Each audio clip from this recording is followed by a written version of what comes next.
We're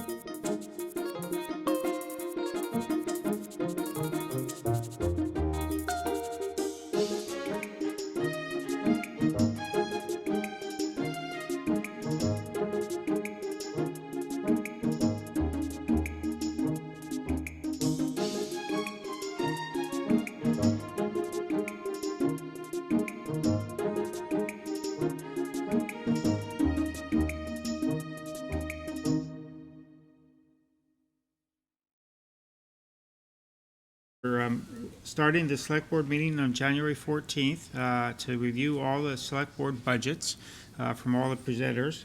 And it's a hybrid meeting, so people can dial in via Zoom. You can also listen in on Comcast and Verizon if you are at home and don't have anything else to do on a rainy Saturday. So we want to welcome everyone here today. We have about 15 or 20 budget makers who are going to present their budgets. We won't be soliciting questions from the audience, but people can hear the discussion that we have about the budgets. So to start today, I'd like to ask Dan Sickle. He's going to give us a message from the advisory chair. Thanks very much, Jeff. Thanks, select board members, for inviting me to start the meeting this morning. So what I wanted to do is just share a little bit of a conversation that advisory has had, kind of looking ahead at the budget picture, not just this year, but in coming years, and highlight what looks to be a more challenging budget environment. I should just say at the outset that this has all been talked about at advisory, but what I'm saying this morning is me. I didn't have everybody on advisory vet what I'm saying. So this is me, not. So if there's anything that you don't like, get mad at me. Don't get mad at anybody else on the. Don't get mad at anybody else on the committee. So a number of. Can I flip to the next slide, please? Yeah, Deb's controlling the slides. Can you advance, Deb? Thanks. So a number of factors that are making and will make the budgeting environment, we think, more challenging. Top of the list would be inflation pushing up cost compensation and spending in general. We saw that in the numbers for fiscal 23.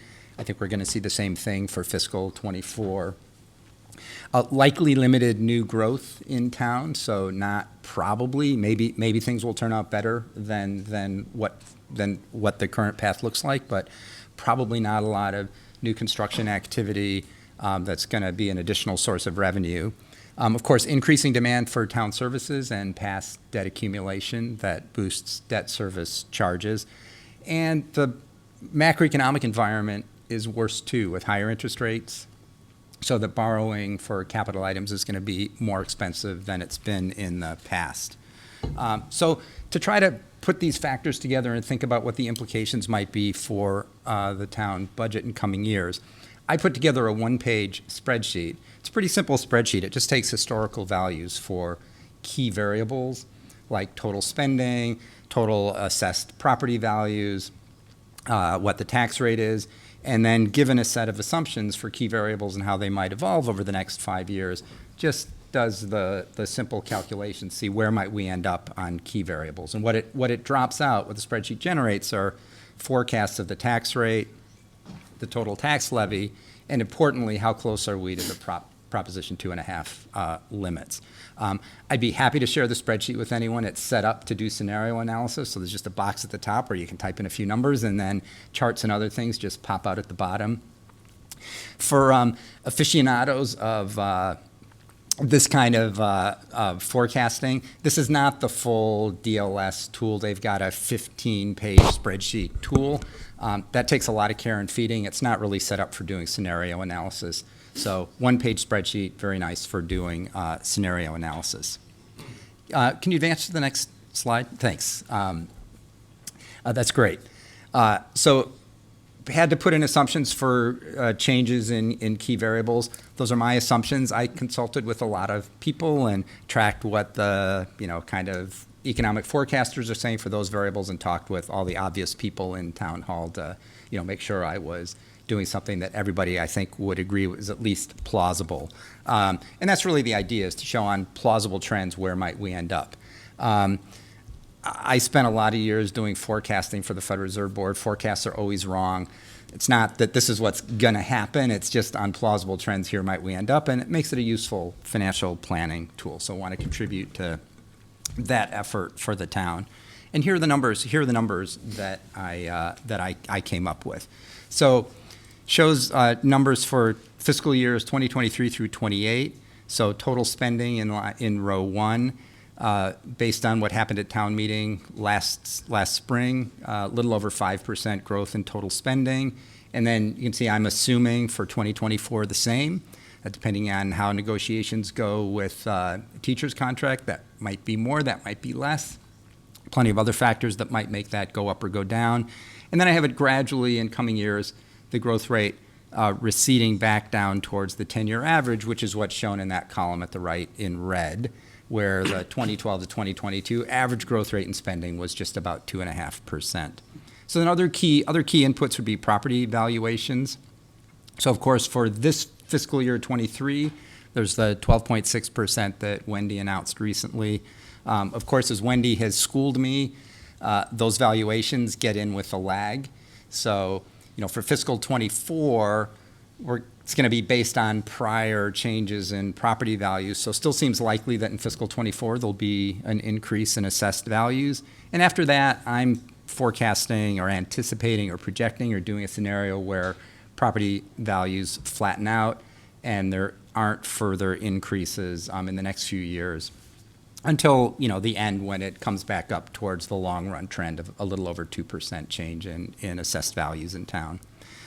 New growth in line 3, we've got the estimate of a little over 200,000 for fiscal 23, and then pretty small numbers, not a lot definite on the horizon. Maybe Coolidge comes through, and in a few years we start seeing some new growth benefits from that, but not anything that's built into this scenario. Line 4 is the non-property tax revenue piece, so state aid and fees and so on. I may be a little aggressive at projecting that at 1% growth a year, which seems small, but on average from 2012 through 22, that portion of revenue grew less than 0.5% a year. So that's been kind of lagging behind and not been a big source of revenue growth. And then the bottom line, line 5, is just the excluded debt numbers, with where we are this fiscal year at a bit over 2 million, and then gradually trending down to about 1.8 million. And that's important, obviously, not so much for the budget, but for Proposition 2.5 forecast. So here's a scenario I built. Anybody who wants to play with the spreadsheet can put in any different scenario. And the slide here is really kind of the key bottom line slide. So this shows historical values to the left of the vertical black line and projected values from the scenario to the right. And the blue bars are the total tax levy. So what's the property tax levy? And you can see on the left portion of the graph how those bars are below the red line, where the red line is the Prop 2.5 maximum allowable limit, where if the tax levy was greater than that, would need to go to the voters for an override. And of course, you can see the excess levy capacity with the blue bars being below the red line. Haven't heard this term so much recently, but what I've been told historically on advisory would be referred to as the piñata. So there's the piñata, the gap over to the left, but when we get to the right, with the Prop 2.5 red line rising at 2.5% a year, plus a little bit of new growth, but spending rising more rapidly than that in 23 and 24, just as a matter of arithmetic, those lines are going to converge and come together. And that's, on this projection, happens in fiscal 25, when, unless there's a change in the spending numbers or some fortuitous thing happens that makes the scenario I've shown here wrong, maybe looking at the need for an override. You can see in fiscal 24 this year, the bars and the red line are quite close. Probably can avoid an issue this year, though again, if the teacher's contract has some big numbers for this year, or other things in the budget go in an adverse way, something could happen this year, although I think that's not so likely as what we're looking at next year. And then here's the picture of the tax rate.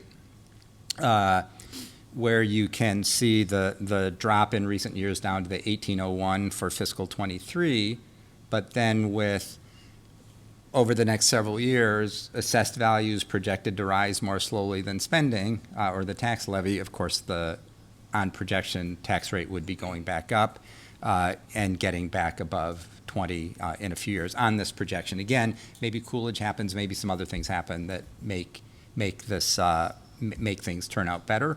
There are also scenarios where things could turn out worse. So bottom line, in this environment, it's a challenging budget environment with limited new growth, inflation putting a lot of pressure on cost compensation and other spending. I think it raises the possibility of needing to be looking at an override next year, and also looking at an environment where it seems like tax rates are likely to be increasing rather than that we'd continue to enjoy the lower tax rates that we're seeing now. So I think for advisory, this has kind of put people in the mind of the need to be even more thoughtful than we normally are, than our normal thoughtful approach to thinking about spending, just in contemplation of the possibility of an even more challenging environment next year. Again, happy to share copies of the spreadsheet with anyone who'd like to see it. Happy to answer questions. Happy to just leave this where it is if people are ready to move on to the next thing. I have a question. It's okay. Can you go back to the bar? When they showed the bar chart versus the 2.5 override red line? Deb, can you bring up Dan's presentation again?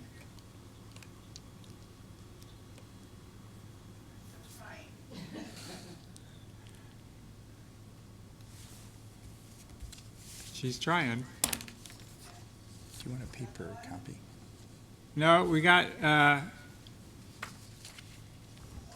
don't have the slides right now. We got Wendy now. Wendy joined the meeting. I can describe the bar chart. So basically, it shows pretty much right at the 2.5 limit this year in FY24, the year we have the proposed year, and shows it above the 2.5, and shows it above the override limit in subsequent years. Yeah. If we bring down this year, will that have rippling effects such that it can actually delay, if not even eliminate needs for FY25, 26, 27, exceeding the overrides? I guess that's my question. It looked better with the bar chart next to it. Well, it's part of the reason, well, I'm answering for Dan. I should let you I should unmute myself. So part of the reason would be then it wouldn't be escalated in subsequent years. It'd be less this year, but then you would, whatever the increase was next year, would be on a lower base to start the year. I wonder if also limit, or if it was, for example, if a new position is proposed this year, that has rippling effects throughout. So if it's Yes. not proposed this year, could it magnify future years? Yes. And I can ask that with an echo as well. Yeah, I think I would put it there are two factors in play. The one just described, which is on our usual budgeting procedures, the prior year becomes the base on which things grow. So if the base is higher, on our budgeting procedures, spending is likely to be higher.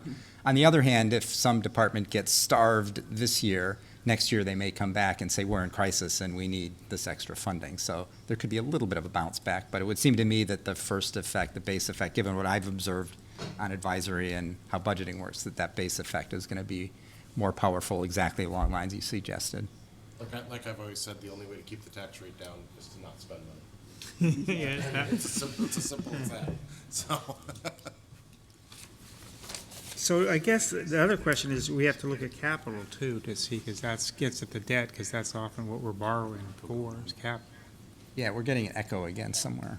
Yeah, I think we'll finish up with this section now.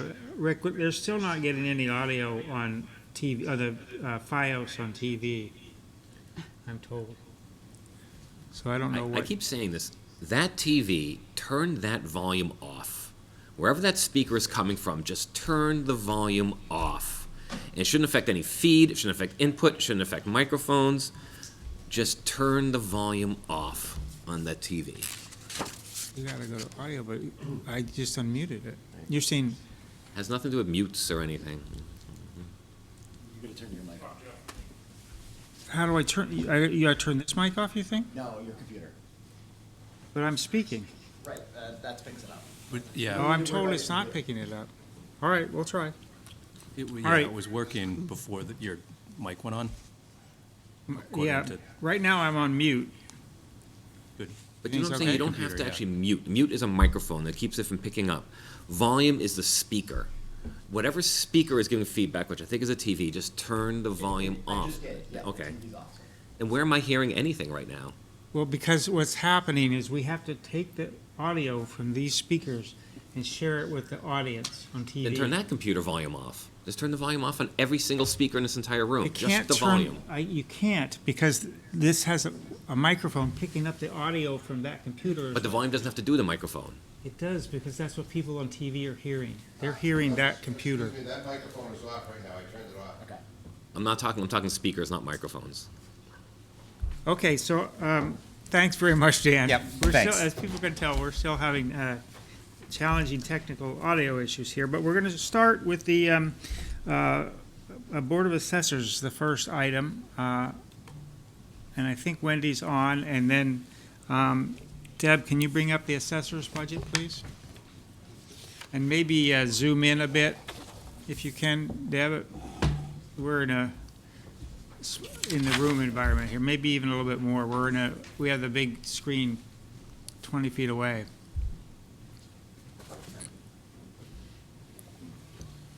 Yeah, sitting 6 feet away from you, I couldn't hear a word you were saying because of the echo. I know. The audio is tricky. I'm told it's working now. It's working on TV as well For as the- on, I'm not sure about the TV, but the Zoom is working now Yeah. with audio. okay. Chairman, I am watching everything that Verizon and cable is hearing. That's my TV at home. Can you hear? That's my TV at Can you home. hear the audio? Yes. Okay. If I was living in Sherborn or house, that's what I'm hearing. Well, that's what people were texting me they weren't hearing, but okay. Right here, your Zoom, not my program. Okay. So we're going to now go through the assessing department budget. Wendy, are you ready to give it a go?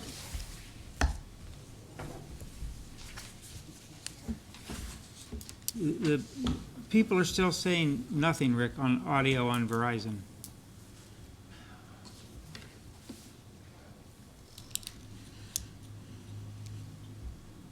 I don't see Wendy. See her on there, but There you are. Wendy, you're unmuted. We're not hearing you, though.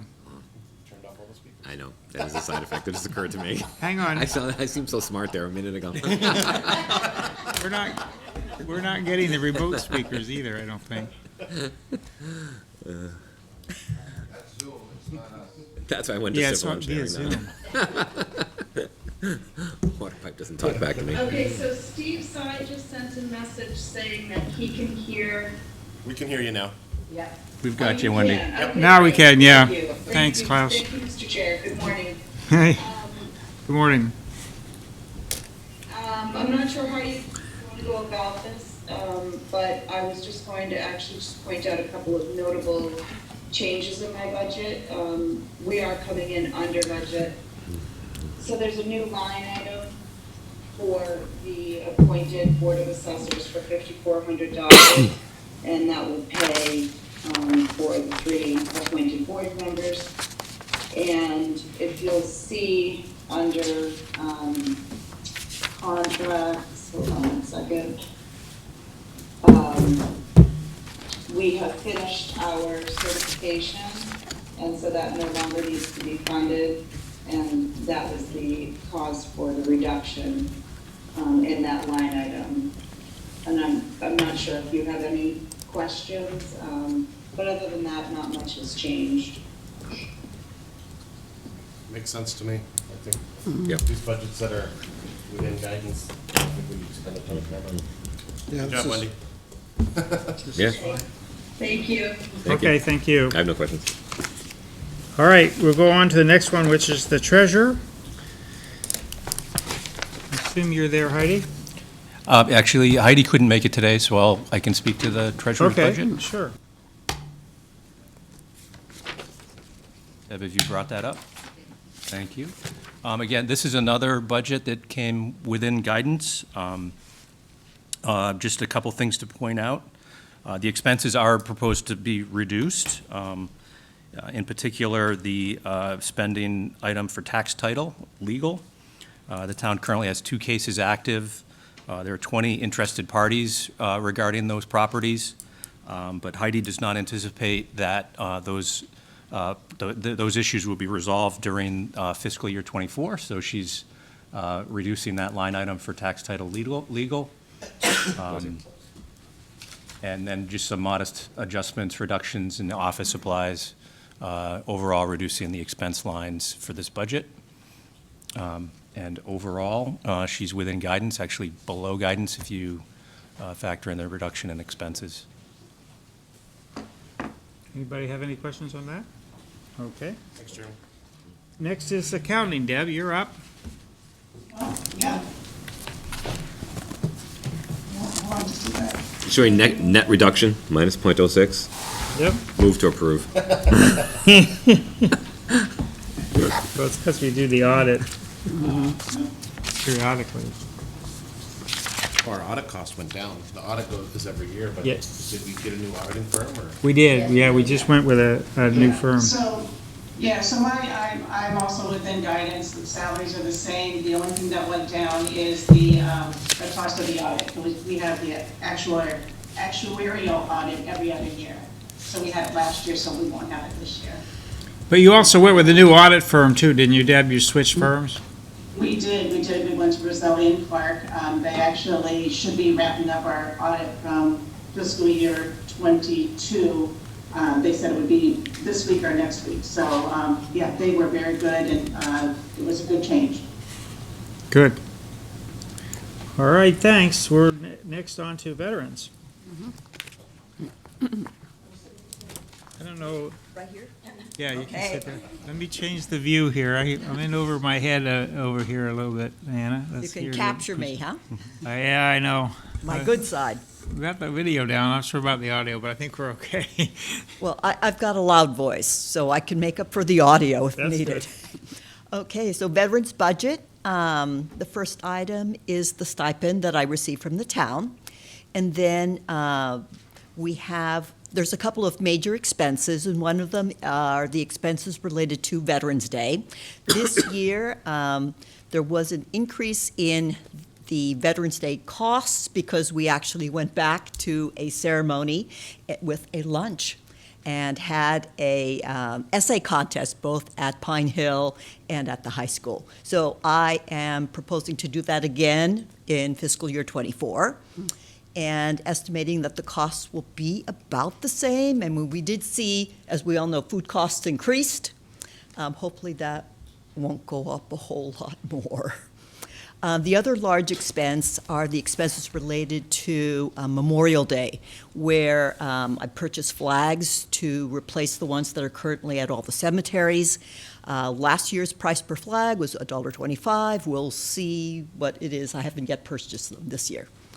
And Memorial Day, I also pay for the bagpipe player and the ice cream that's served later at the community center. The other line item there at the bottom at $3,000, that is perhaps a placeholder, and I'm saying perhaps because the money is there. Should a veteran need Chapter 115 services from the town, by law, the town is required to support a veteran who is without income and is low income and has low assets. We do not have currently anyone in town receiving Chapter 115 benefits, but as what happened several years ago, the child of who is a veteran may return to town and not be employed, and we did support them for a while. The other option is that should something disastrous happen to one of our current veterans and they have spent through all their money, we would be obligated to support them. Okay. Anybody have any questions? I think it serves as a good reminder that we should not just look at the percentages, but look at the amounts, because this is a small budget. If this went up 20%, I wouldn't care. You know what I'm trying to say? You know, it's the big multi-million-dollar budgets. A fraction of a percent makes more of a difference. You know what I mean? So, yeah, this is great. I would support even more. I mean, It's good because we sort of understand some of the other things that affect the town and affect the residents, though, too. I think that we Absolutely. don't always. I mean, bang for the buck is probably ranks number one. Yes. Mr. Chair, in regards to those Chapter 115 benefits, those are actually reimbursable. So that's one of the things our Veteran Service Agent does when those items come up. So that this placeholder is so that there's liquidity, so we can pay expenses quickly. Yeah. But those are eventually reimbursable through From the Yes. state program. 75%. Yeah, that's great. Right, so in fact, the ending budget in the worst-case scenarios, or in the usual scenario, is about half of what you see on the bottom line here. Yeah. Would, unless we had someone that needed monthly benefits, in Right. which case I have to come back and plead with all of you, but that's a separate discussion for another day. That's not the scenario today. If we had a bad situation like that, that's why we have our reserve fund and that. Yeah, yeah, that's true too. Paul, you said a question? Just a comment, which was already made, that the $3,000, we set that years ago for that contingency, so this is just carrying forward a pattern that's already been in place. Paul, you need to be near your microphone. The microphone needs Okay. And the other comment was that in my other towns, we actually have to pay for a veterans agent with benefits and enormous salaries and so on. Not enormous, but. I was going to say, Paul. Turn your microphone off again now, Paul. So I wanted to thank you for being the veterans agent, doing this work, and sticking with this stipend that we have here. We know that at the end of the day, it's basically an act of love and caring. You're not really doing it for the living that you're going to make off Oh, of I have a $700. full-time job, Paul, that covers that. Thanks, Paul. The next topic is the Historical Commission, is that right? Yes. And I think Peggy Novak, I thought I saw her join Zoom. I'm here. I see you. Good morning. Good morning. Our budget is very simple. We're requesting $2,800 for the coming fiscal year. It consists of 3 items that aren't broken out on the sheet. The first is $800 for the annual maintenance that we do on the memory statue, and it's done every year since we did the major restoration in 2018. The second item is $1,000 for one additional entering historic district sign. There were originally 5 signs on the major routes entering town marking the start of the historic districts. 3 of them are completely gone. The other 2 are not in good shape. We have 4 of them that we've replaced. They're currently at the DPW waiting for Sean to have some time to install them. But we need 1 additional sign. So that's what that item is. The third item is $1,000 for an additional educational historic site sign. We started this program back before the pandemic and put up a sign at Farm Pond that hopefully you've seen if you've been down there. It's relates to history, some of the history of the things that have been done at Farm Pond with pictures and text.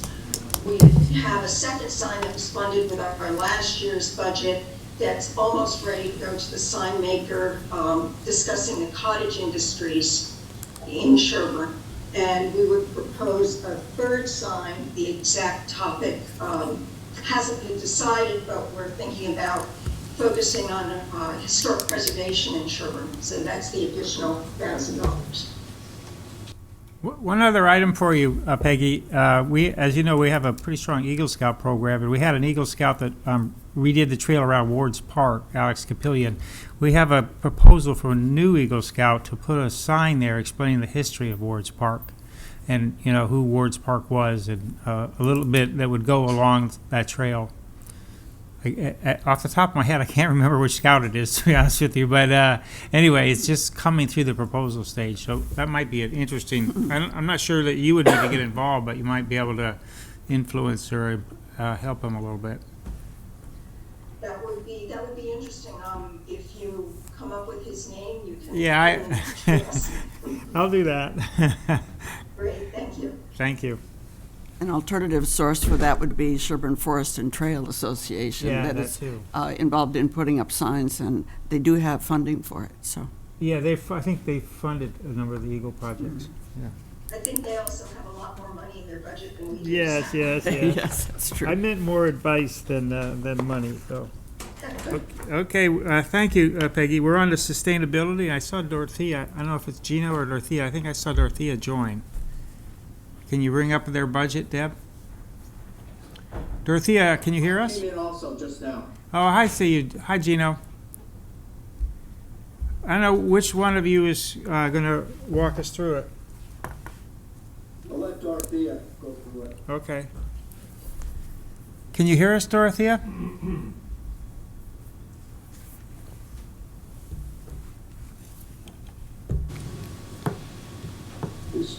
She's muted. She's muted. Sorry guys, I'm There it back is. on. Okay, we can hear you now, Dorothea. Excellent. All right. Let's look at the budget here. As you know, and I work as kind of like on two sides. I'm the person who is reaching out to our community and running currently the Climate Action and Resilience Plan effort. And Gino is helping with the Green Communities Act and town buildings. So for next year's budget, it's pretty simple and straightforward. We're going with the same amount that we worked with last year. That means we're looking here with the budget with the 4.11% increase.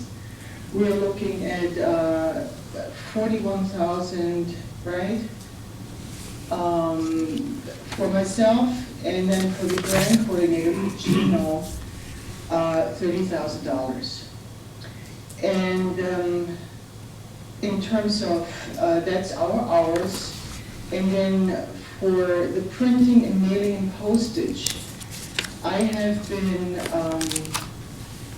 I want to keep it very low because we did a major effort this year doing the Mass Safe kickoff, and I do not expect this year for us to do more mailing than maybe a couple of reminders about Mass Safe and maybe a mailer about the climate action and resilience effort. So that's where I've landed at $1,260 for printing and event supplies. That's pretty much it. Gino, anything you want to add? Well, just been noticing that the expenses are shown for FY23, nothing is shown for FY24. Was that intended to be the same for FY24 as FY23? In other words? Oh, yeah. Yes, exactly. Oops. Thanks for reminding me on that. Well, You have 0 in there. Yeah, right now it's 0. So it's really 1260 is what you're saying? and you know what?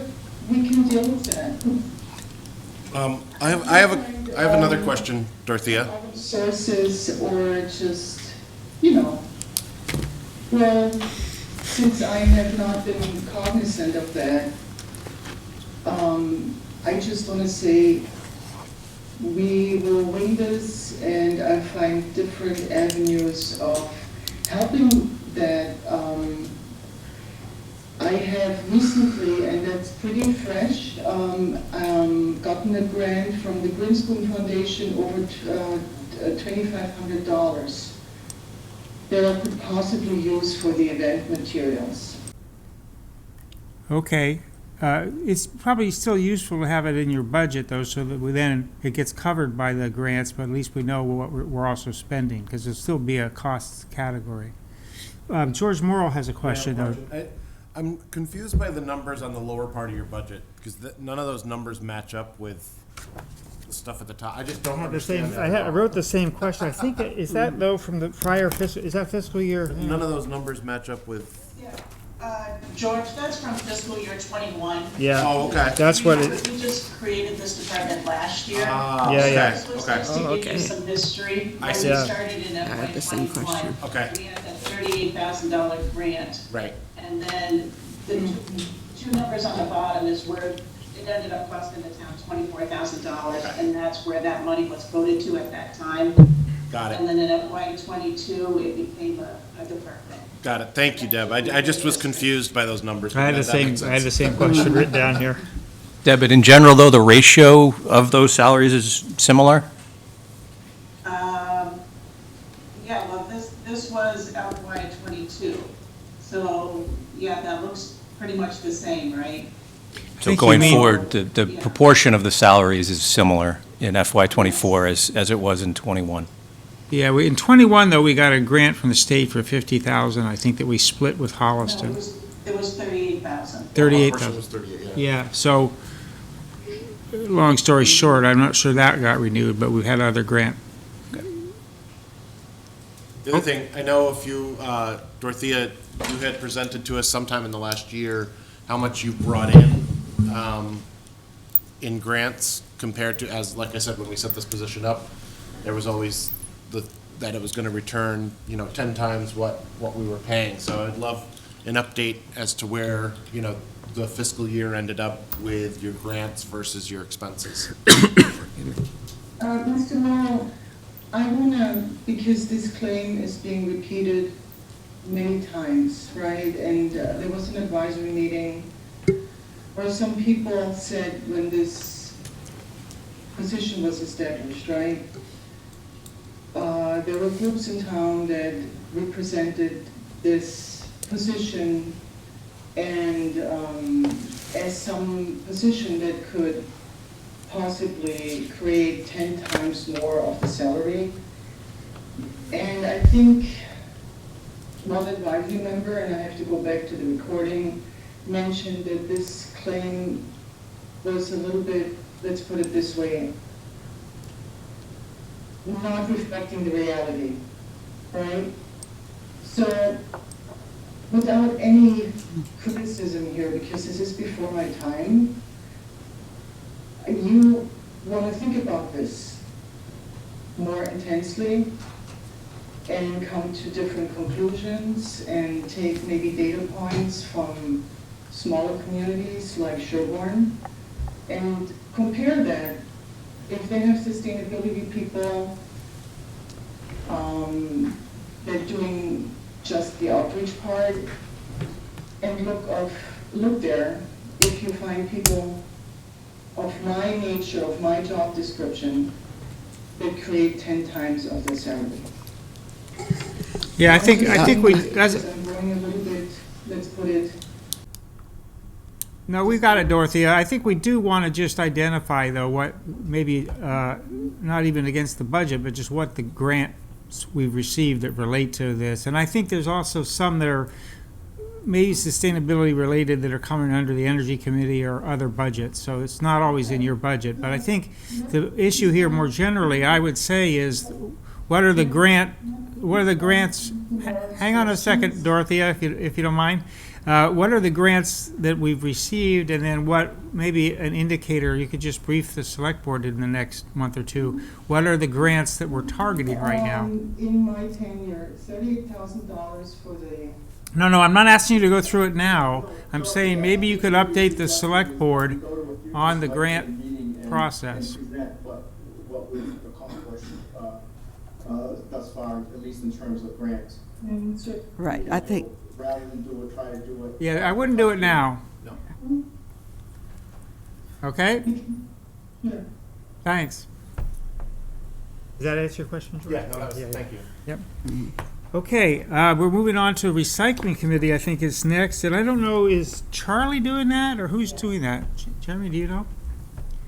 I don't know who's doing, it's a pretty flat budget, so I don't know, not pretty flat, it's an exactly flat budget, so I don't.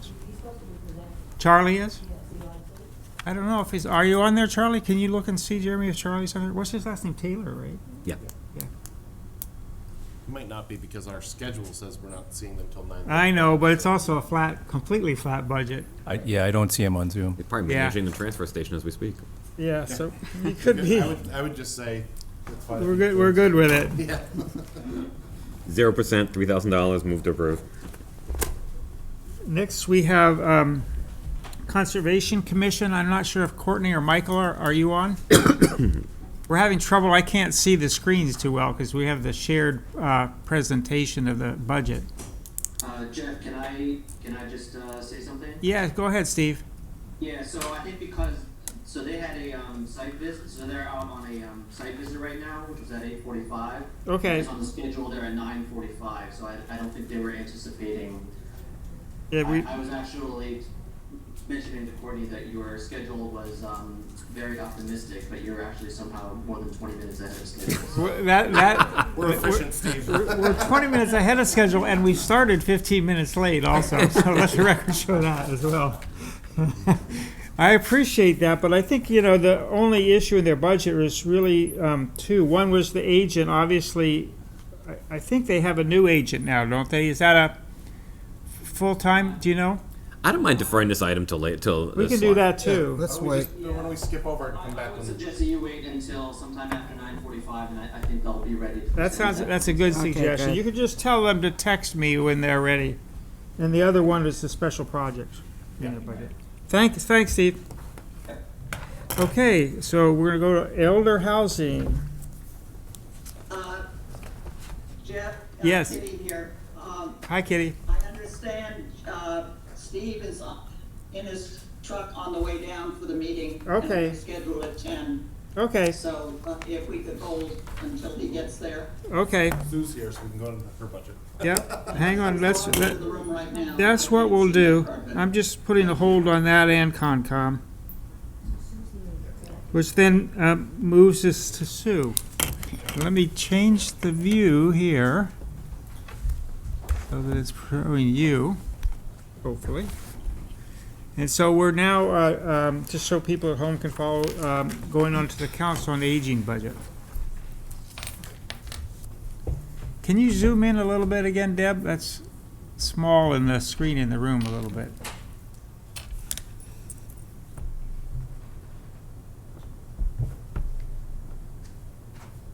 Okay, Sue. Okay.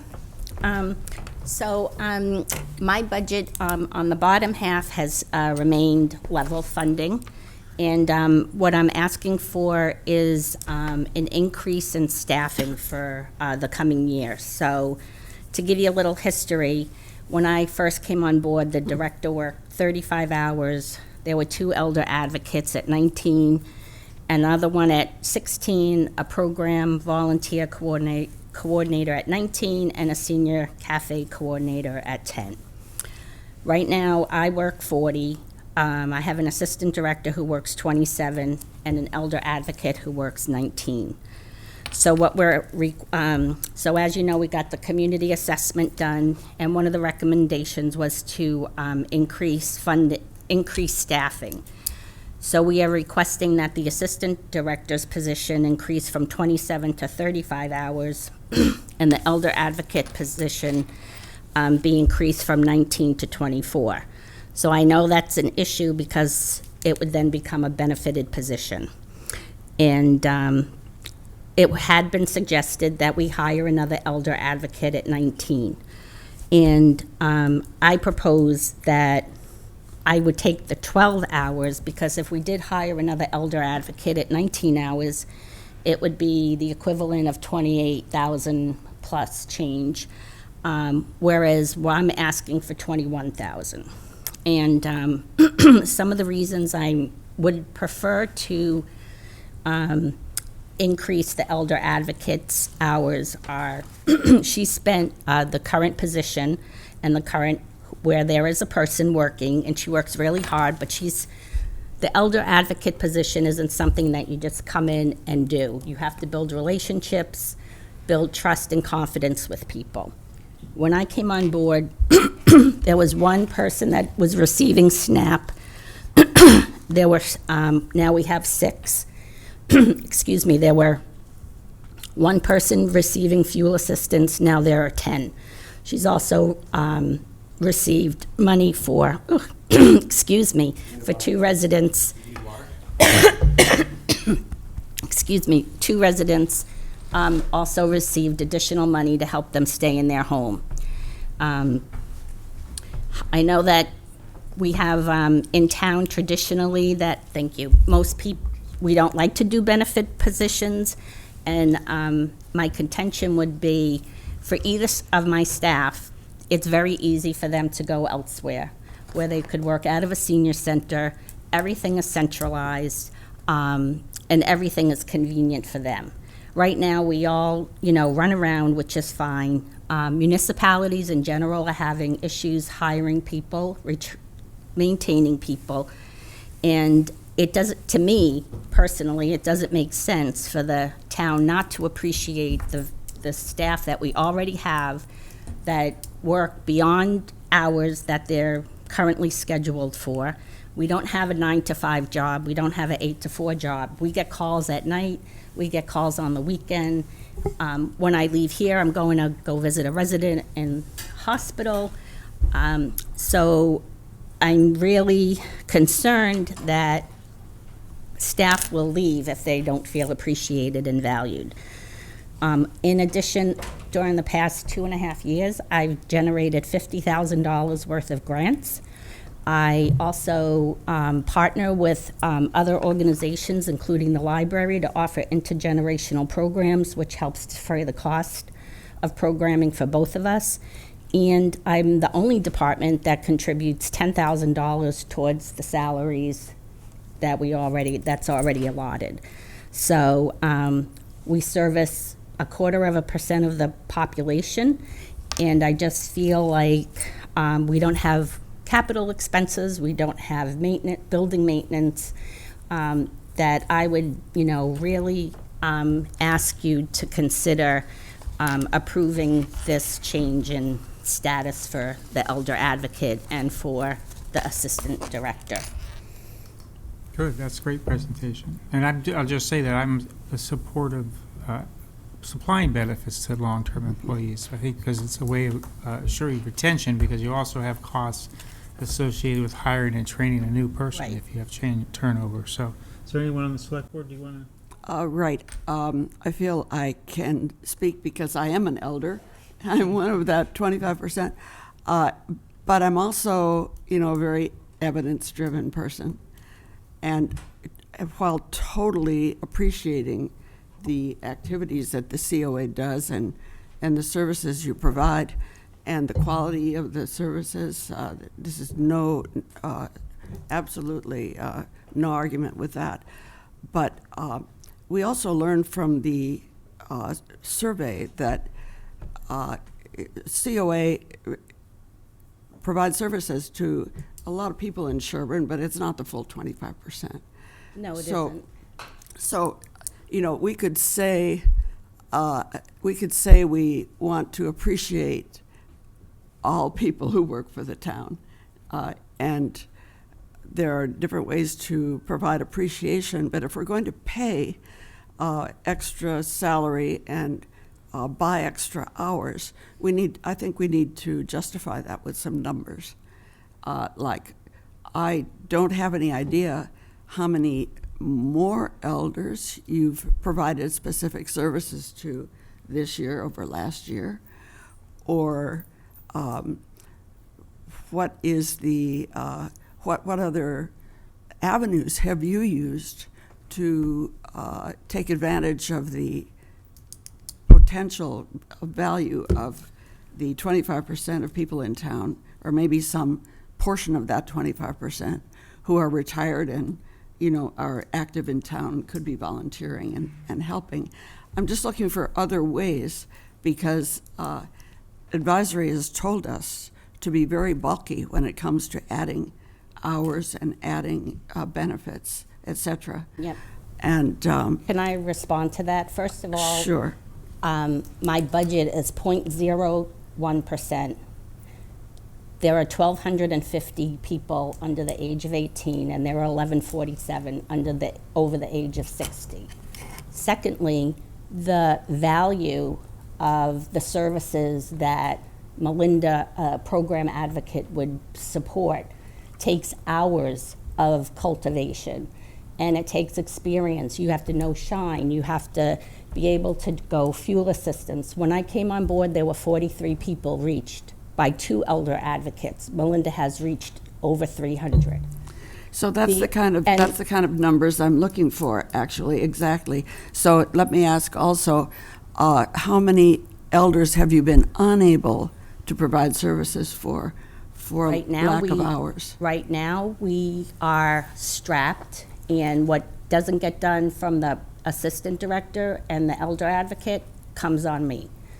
And Which is appropriate, I should say. You know, you're all a team. right? absolutely, and we're a good team, and we make a lot of impact. But again, it's the relationship building with people, and people getting to know us. And I just got a grant to support the community assessment for $8,000 to do a community outreach program and increase communication. And we are also trying to add new programs as suggested in the community assessment report to offer them at nights and weekends. So guess who has to do those programs, because I have limited hours, and I'm not going to ask my staff to come night and weekends and do their regular jobs. So we're really strapped, and people want new programs. It was shown in the community assessment. And to offer a wide range of programs to reach the 60 and over, it's going to take time and energy. So you need money, you need more staff time for new programs. And just Yeah. current services. Right. Sure. Oh, and I have a question as well, Jeff. we just brought Dial-A-Ride to town. We, like I said, I brought in $50,000 worth of grants. I take $10,000 to pay salaries that impact programs that I can't run. So I've done everything possible to run a department that makes a difference in people's lives. You can't put a value on that. And let me just, the other point is, people have lived in this town for 40-plus years, 30-plus years. They've invested in the schools, they've invested in the town. Yes, they volunteer, they're an asset. You want people to stay in town. You don't want people moving out. If there are no services for them, or there's nowhere for them to go, guess what? You're gonna lose that, and then you have another tax, they're taxpayers. Sure. I totally understand that, and thank you. I'm just looking for some justification of the need beyond the sort of values that you've. I think maybe what we could do is, because we have an advisory public hearing on the full budgets in whatever it is, mid-March, Dan. So maybe by that time, you can just, I think you have the data, Yep. including the grants that we've generated, which offset some of the costs. And also, one other thing I was going to say is you're doing things with other communities where we're using regional assets with Medfield and Wellesley and other towns. So, Paul had a question, then I think George. all three of us have questions. Oh, all three. All right. Paul had his. Paul's the other senior, so he can Paul, go first. he had his.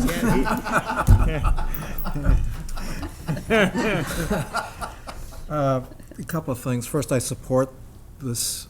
I think it's actually small money compared to the millions of overall town budget. And I support it, first of all, because we had that study done, and the study indicated a recommendation towards more staffing. And we want that study to be implemented. And so more staffing is the gateway to all the things that Marion is talking about. If you don't have people who have the capacity to provide additional programming, additional outreach, and so on, you never get to the other recommendations from the community assessment. You first have to have the team. To use an analogy, you want the Patriots to win the Super Bowl, but if you have nobody on the field to play the game, you'll never get to the Super Bowl. We got to have a team, and the recommendation from the outside independent consultant was, we need more team members. And the second point I would make is from just my own experience, that when you have a good person, you ought to use that person and play that person.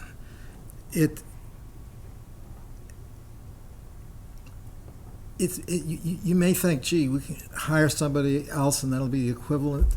It's not the equivalent. Somebody who's dedicated, who's put in the time, has the relationships with the community that's being serviced, giving them more time is a huge benefit that cannot be duplicated. So for those reasons, I think we should be supporting this. I just want to do rock, paper, scissors? Or No, mine's more, I said, a more political statement. So, yeah. Well, first of all, how are benefits actually quantified? They're not in this budget, are they? Insurance. It's in the Yeah. insurance, overall insurance So- budget, but once you get over 20, we say 19.5, so once you get over 20, it becomes a benefited position. I don't Yeah, know. no, I know that. I definitely know that. That's what's one, because Yeah. right now the difference is $27,289. Yeah, from yeah. previous years. You know, so- Jeremy, do you know how much it costs for benefits for say, an additional person? Sure. I mean, that can vary, and it would show up in other line items in the budget, the shared services line items. Yeah. Depending on what they're looking for, it would be their pension costs, possibly health insurance. It's my understanding the current incumbent in this position is not, doesn't seek the town's insurance, but future, Yeah, possibly. look at it as a position, not so much I mean, a as a- good estimate overall, maybe $12,000 per year. Because my question is basically like, is there a way to, if the individual doesn't care too much benefit, way to compensate them without that, some kind of stipend or something along those lines, particularly for work after hours. I get this is a lifetime position, lifestyle position, I should say. I get that actually the elderly population wants to see the same individuals in there. They don't want to see turnover, and it has a comfort level in there. And I get that, frankly, going from 19 to 24 hours is not going to break sharp, not going to push us to an override. I get that. I do worry about the future. I worry about that graph. I worry about what we see the future coming up and so on like that. I've constantly pushed back on, benefited positions because it has a ripple effect for a generation. If there's some other way to strategically do that, I would love to hear something along those lines, because I don't care about 5 hours. I don't think anyone does. Well, and I'm just going to make my political statement about $27,000 is not huge. It's half a police cruiser that could have been funded with ARPA funds, as we squandered $1 million of ARPA funds that could have at least offset, I think, a couple percentage rates of that override. But, I'm the only one that yelled about that one, anyways.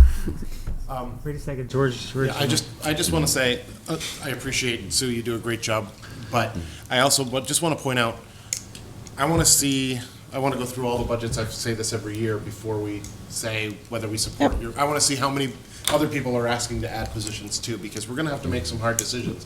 Because as Dan, I really, looked through that model. Dan sent it to me ahead of time too, so I could play around with it. And it does scare me that we're very close to getting to an override.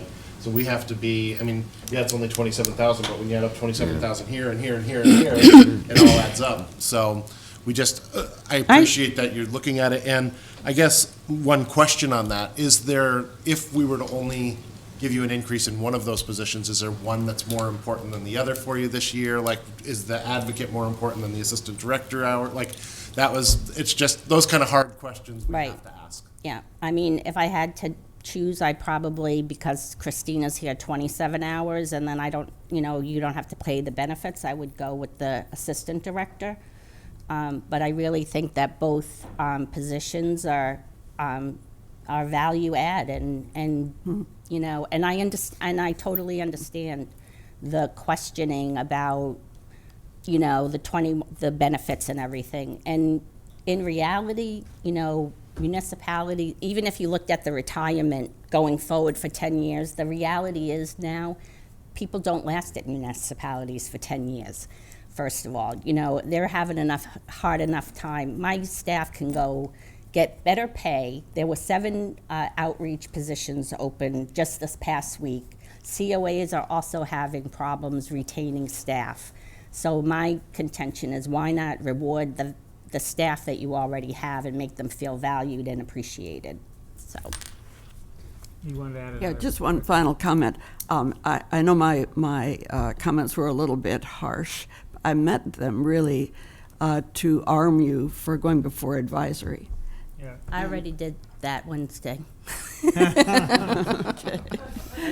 That is, the more numbers you have, the better. I would just add, though, that we don't ever see the cost of hiring new people. So the problem is that if we lose that person, and then we have to advertise for the job, and then we have to train them, you either lose productivity or you spend money on hiring, and that doesn't really appear anywhere, so. Can I add to that?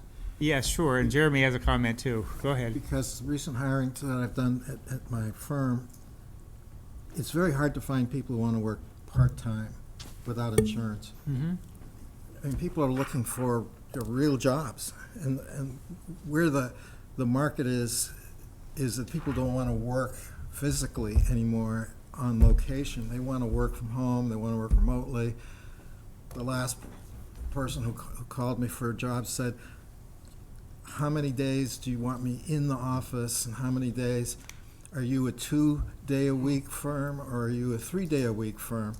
Because they don't want to physically be there. This is a job that somebody actually has to be helping people and be here. So it's a 7-day-a-week job, and you want to do it on a part-time basis. It will be very hard in this market to find a quality person for an unbenefited part-time job.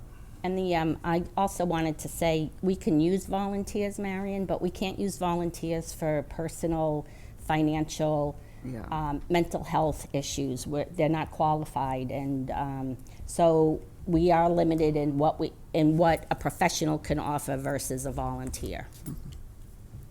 Go ahead, Jeremy. Yeah, thank you. I just wanted to state, I really have appreciated Sue's teamwork. If you look at the things that the Council on Aging, and Sue in particular, does to support, say, the veterans, there's 120 veterans in town. The average age is well over 70. So she's, supporting that effort. The newsletter that she puts out, the link is incredible. There's always some events that are scheduled here in this room. And just really appreciated the teamwork. And actually, Sue and I have been discussing a monthly newsletter, a townwide newsletter. So she's kind of stepped up and offered her assistance there. So just wanted to state that and relay my thanks. Good. I think we've covered that pretty extensively. Thank you, Sue. Thank you. Appreciate all your hard work. So now we're going to return. Elder housing though, right? 'Cause No, they're going to come up in a minute, but actually, Conservation Commission has just joined us. So we're going to go switch gears. Deb, if you can bring up the Concom budget, and then we'll go to elder housing, because they were unavailable before because they're on a site visit, but they're available now. So Courtney and Michael, can you hear us? Yep, can you hear me? Yes. Hi, everybody, good morning. I guess as a summary, I'll just summarize what's in our justification. I guess we have Courtney here, we have Kelly McClain here. Essentially, our budget has come in overall to meet the level funded, the way the level funded budget request was defined. We might even be slightly under by 1% or something, or 0.5%.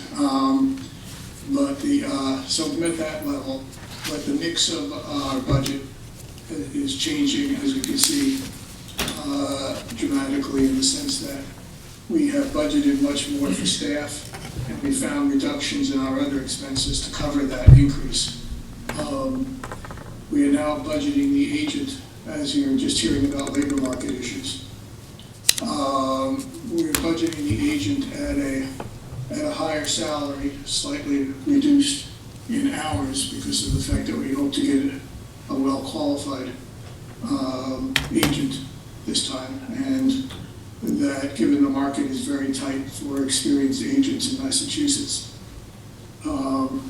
and we haven't, our current hiring process hasn't turned up anybody who's particularly qualified, although we still have it open. We have an interim agent who is doing very well. We are doing very well on meeting our permitting issues there. Some other areas on land management might not be getting as much attention as we need. But meanwhile, the permitting process is well covered. So the budget reflects somebody who would be experienced, and we are under sort of, I guess one could say, negotiations, hoping that we will have some person such as that by the time the FY24 budget comes into place. So therefore, we have a different mix. As you can see, the significant increase in the agent line item, the standard increase in the, based on the COLA for the administrative assistant. Our other expenses, the land management part, which is the biggest part of our expenses budget. And we've done some changes there, and things are evolving there because we're developing a working relationship with DPW that's turning out to be wonderful with some of their new equipment, and working with the director there. We're able to get some of our land management needs met with DPW. It's still a developing process because they have their own constraints as to resources. We're even hoping that this year we'll be able to, based on this thing, possibly return somebody from our budget in the current fiscal year based on this relationship. So we made an estimate of what we think we could work, that we should be able to work through for land management in FY24. And to the extent that we have some other sources of funding for internally for the town, for some other additional land management if that arises. So we feel that we can easily meet our land management needs within the budget that we're projecting there. So that overall the savings there will cover the other cost increase on the agent. I don't know how much more detail you want to have now, but I can leave it there. I had a question, Michael. You know, we laud you for offsetting the salary line item with expenses, but I'm just wondering, the special projects was really what you used. I wonder how realistic is it to go from zero? You've had $5,000 or $6,000 of actuals in prior years. What are the things that are not being done? Well, we have to come up with a plan. The special projects we're doing these that we hope to have a presentation to the town. A lot of that money is used to do what are called inventories of individual properties that we manage around town. And we've done, I think, 4 of them now. And what the next step is to with the town and with the select board, go over what the recommendations are for the land management in those parcels. And then we could come up with a plan based on reviewing and what we all agree on are reasonable steps forward to manage those properties.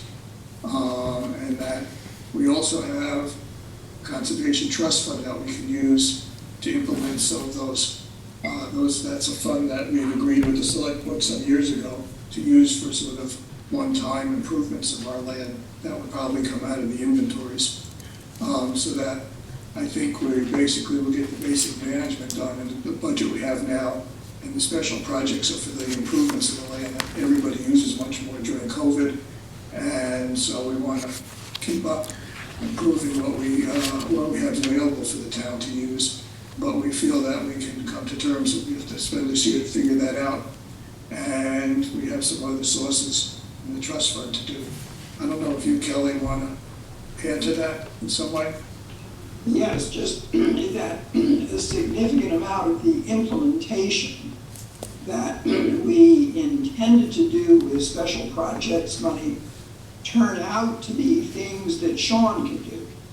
And I would certainly like to, I can't emphasize enough how much we appreciate the energy and experience and skill and equipment that DPW brings to this exercise. It's really making quite a difference, not just in the money here, but in the way the properties, the fields are being managed. Just as an aside, this relationship was proposed in 1991, and it never happened until now. Great, Kelly, thank you. And Courtney, did you have anything you want to add? No, I think it's all been said. All right, good. Paul? Just want to carry on the theme that I started with the Council on Aging, which is how hard it is to hire conservation agents. I have another town who has a vacancy in that position. I also had a chat with a long-term conservation agent in another town, And I asked her about Sherborn, and she said Sherborn doesn't pay enough to interest experienced conservation agents to leave their job and come to work for Sherborn. We're at a salary where we're going to get somebody who's fairly new or on their way up, or it's going to be temporary. They'll work here for a couple of years and they'll go someplace where they can get better salaries. The Conservation Commission has got to have an agent. The better the agent, the better the Conservation Commission. The agent is, a good agent is totally invaluable. And therefore, this is a position that is worth investing in. And therefore, I would urge support for this request. Any other comments? No, I didn't. I was just gonna say, I talked about the Council on Aging having the additional hours and position. I think the big difference is, they've found, I applaud the Conservation Commission for finding this in their expenses, like you said. I think overall, when the budget comes within guidance and you found a way to cover the expense, I think that's a great job. Yeah, I was just asking because I do want to make sure we get a capital budget request or a reserve fund transfer request 6 months from now. That's why I asked. I will ask a question maybe. So what is the status of the agent? Is it advertised? You said you had an interim agent, and now are we currently seeking? Is it advertised for the full-time agent? It's still advertised. It's a little complicated that way. There's somebody who informally on the side we're hoping will fill the position, who's well experienced. And that's all I can sort of say at the moment. Okay, that's optimistic. But yes, but it still is advertised while we do this sort of negotiation. And we're still using, though, what's her name, Joyce, the consulting firm? No, it's not a firm. We're using, she's already our agent. Okay. As an individual. Okay. And that's working out extremely well. Good. All right. Thanks, Michael. No other questions. Thank you. Thank you for your support. Yep. Thank you very much. And so I think we now have the elder housing crew here. So Kitty, Steve's in the room. You can sit at the presenter table, and I will change the screen view so you can see him, hopefully. And we can hear you, and Deb, if you can bring up their budget. Good. Steve's gonna lead the discussion. Thank you. Okay, thanks, Kitty. Good morning. All right, you have the budget up in front of you. Would you like me to just run through the budget quickly and talk about the highlights, I assume? Yes, please. We are, you can see at the very bottom line, our budget is up from previous year, but a major portion of that is in debt service. Last year, somehow, I honestly don't know the accounting of it, but there was about $40,000 of debt service that hadn't had the proper asterisks on it at town meeting, and therefore it didn't get put into the budget and wasn't paid. So that's been added into our debt service this year. It's not an issue. It can still be handled. We'd appropriated the money last year, planned on it. It wasn't spent, so it's getting moved into this year's budget, and it's not an issue. But Which line item is, I'm missing that, though. Putting it up. Which line item is that in? Maybe I'm just If you see in the bottom under debt service, there is, and I'm not sure exactly how it's showing Debt here service, either, but there's a considerable amount of money that was put into that. But let me start with at the very top. We've raised electricity about 10%. Page 3 of 3. In anticipation of higher rates, although 68K. we have also upgraded all of our exterior lighting and public lighting, so I think we'll be just fine with that expense. Our landscape budget, we've level funded. We had increased considerably last year, and we feel that the amount of work that we're doing now, we will be able to handle as we did last year. Repair and replacement, is our big nut, and we've had several increases there. We've increased the cost of repairing and replacing appliances has gone up. We are replacing hot water heaters, it seems like on a daily basis. Every individual unit hot water heaters? Yes, each Yeah. unit has its own hot water heater. So, Although the one unit- thing about this category is it fluctuates widely, as you can see, from 50,000 to 100,000 or whatever. Well- Is that because that's move-out related, so when someone moves out, you do Well, more partly, upgrades then? partly, but that big, that under 2022, Yeah. that included almost $100,000 for the new roofs that we put on everything, Yeah, which yeah. we paid for in that 1 year. So it looks like we've come way down off of that 2022 budget, but we really haven't, because we were closer to a $53,000 operating budget if you Yeah. take the roof out of that. I think And- people get confused because this is really a combination of a capital budget and operating budget. Obviously, the roof Well, is a yes, long-term because asset. we have the ability, and we try to operate year to year and pay Self-funding. for everything as we go, and generally we do, so. Yeah. You guys also have the revolving, you pay out of your revolving. Yes. Yeah. Yes, yep. And as I said, hot water heaters, and a lot of that has to do with our water situation there. We chew up hot water heaters like mad. Do you think that changing out of what the project that we're doing in conjunction, on changing out the water Yes, well I think system? it will work, and Sean is convinced that it's Because going if to they're make more a acidic difference. water, then you Yeah, might have yeah. a We water have, we heater. have a pretty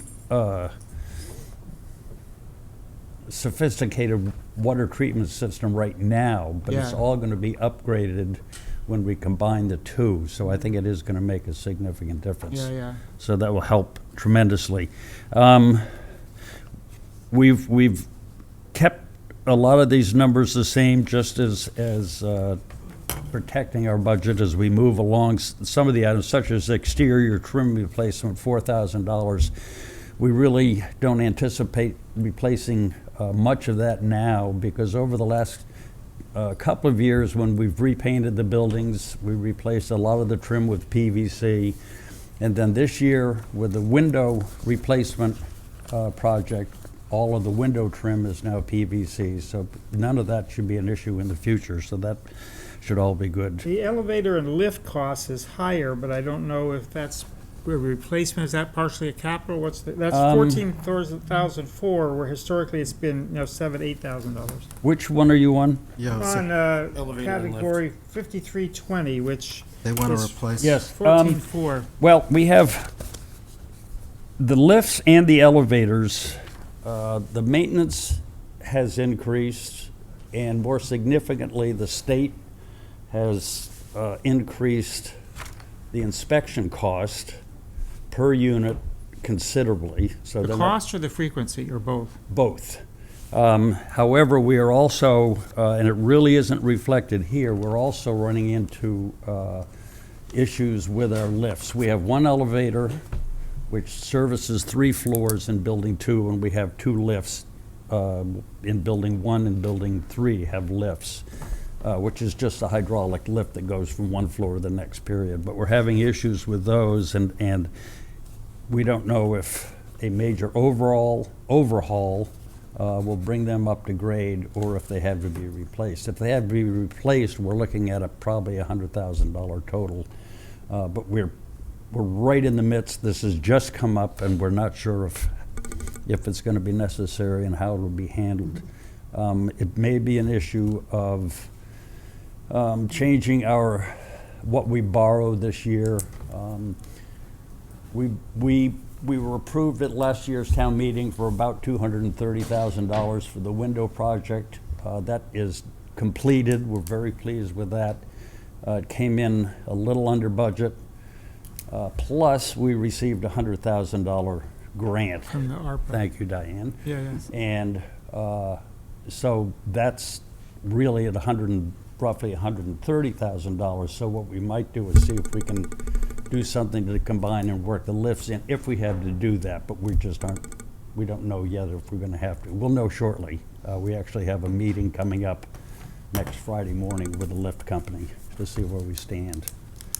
The other big item, I think it's not labeled here, but it's what you referred to, the category called transfer to general fund of 67,778. That's the debt service amount. Yes, yeah. It doesn't say it on this line, but it says it on page 3, so Yeah. that's why I didn't realize it. Okay, yeah. Yeah, just to know, I mean, as alluded to earlier, this is a revolving fund, so Yes. it's self-supporting, and Yeah, that's so the transfer the funding from isn't all this town. revolving fund to offset the Yeah. debt service. It's the general debt service. And it's also capital and operating costs, so it's a combination of capital and operating, and the funding sources aren't all from town budget, so it's doubly confusing. Yes.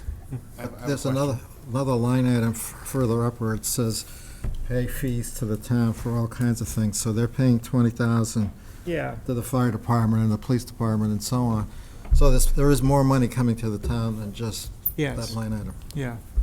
I just have a question on, you don't have a projected rent, I assume, are the rents continuing to go up? I saw it was Yes, $347. the rents do go up, and they actually will go up considerably this year, because it's one of those good news, bad news. As we lose tenants and bring in a new tenant, because we hold the rate for existing tenants quite low. I'm in Zoom right now. Kitty, we're hearing you. Mute It's yourself. And, but as we get a new tenant in, they come in at a higher rate, considerably higher rate. So we actually will be having at least 4 units that are in the process of being rehabbed and getting ready for new tenants. Just because the expense number at 335 is getting closer to that. Yeah. To that rent number, Yeah. so that's why I just want to make sure Yeah. that it doesn't go negative. But it includes almost 70 grand of that debt service. for No, I know, one-year I thing, know. So that's, Yeah. And next year, actually, our debt service drops considerably. Okay. So we have an old, but I'm sure we'll find a way to get some more money. So if I could, go ahead, Paul. back 10 or 15 years ago, we had pursued federal funds to address the elevator situation. And the pitch to Congress was there were a lot of elderly people that had to go up and down stairs carrying grocery bags and so on. And of course, the pushback was, why would a town, any municipality in the United States, build a facility that's going to have elderly in it without putting in elevators and having all these stairs? But the point is, they gave us $495,000 of federal funds, and that was 10 years ago. And I'm thinking, if you've got to replace these things, if $495,000 was what was necessary back then, you're looking at a much bigger number Well, than you're thinking of. No, the 15 years ago was the new elevator, which was, my understanding is, and if I remember correctly, was I think it was actually the building inspector when that happened. There was a new elevator put in Building 2, and that services 3 floors. That services the basement, which has the community room, the first and second floor. Buildings 1 and 2 have lifts, and there's a considerable difference in mechanism and cost of a lift to an elevator. Did And Building 2 have a lift previously, before you put the elevator? tell you the truth, I don't know. Yeah. I don't know, but the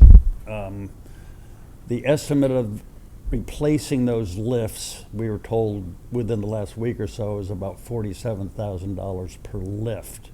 So we're saying it'll obviously be a little more, we're sure, but we're not anticipating a lot more per lifts, and that's where I'm saying, around 100 or so thousand.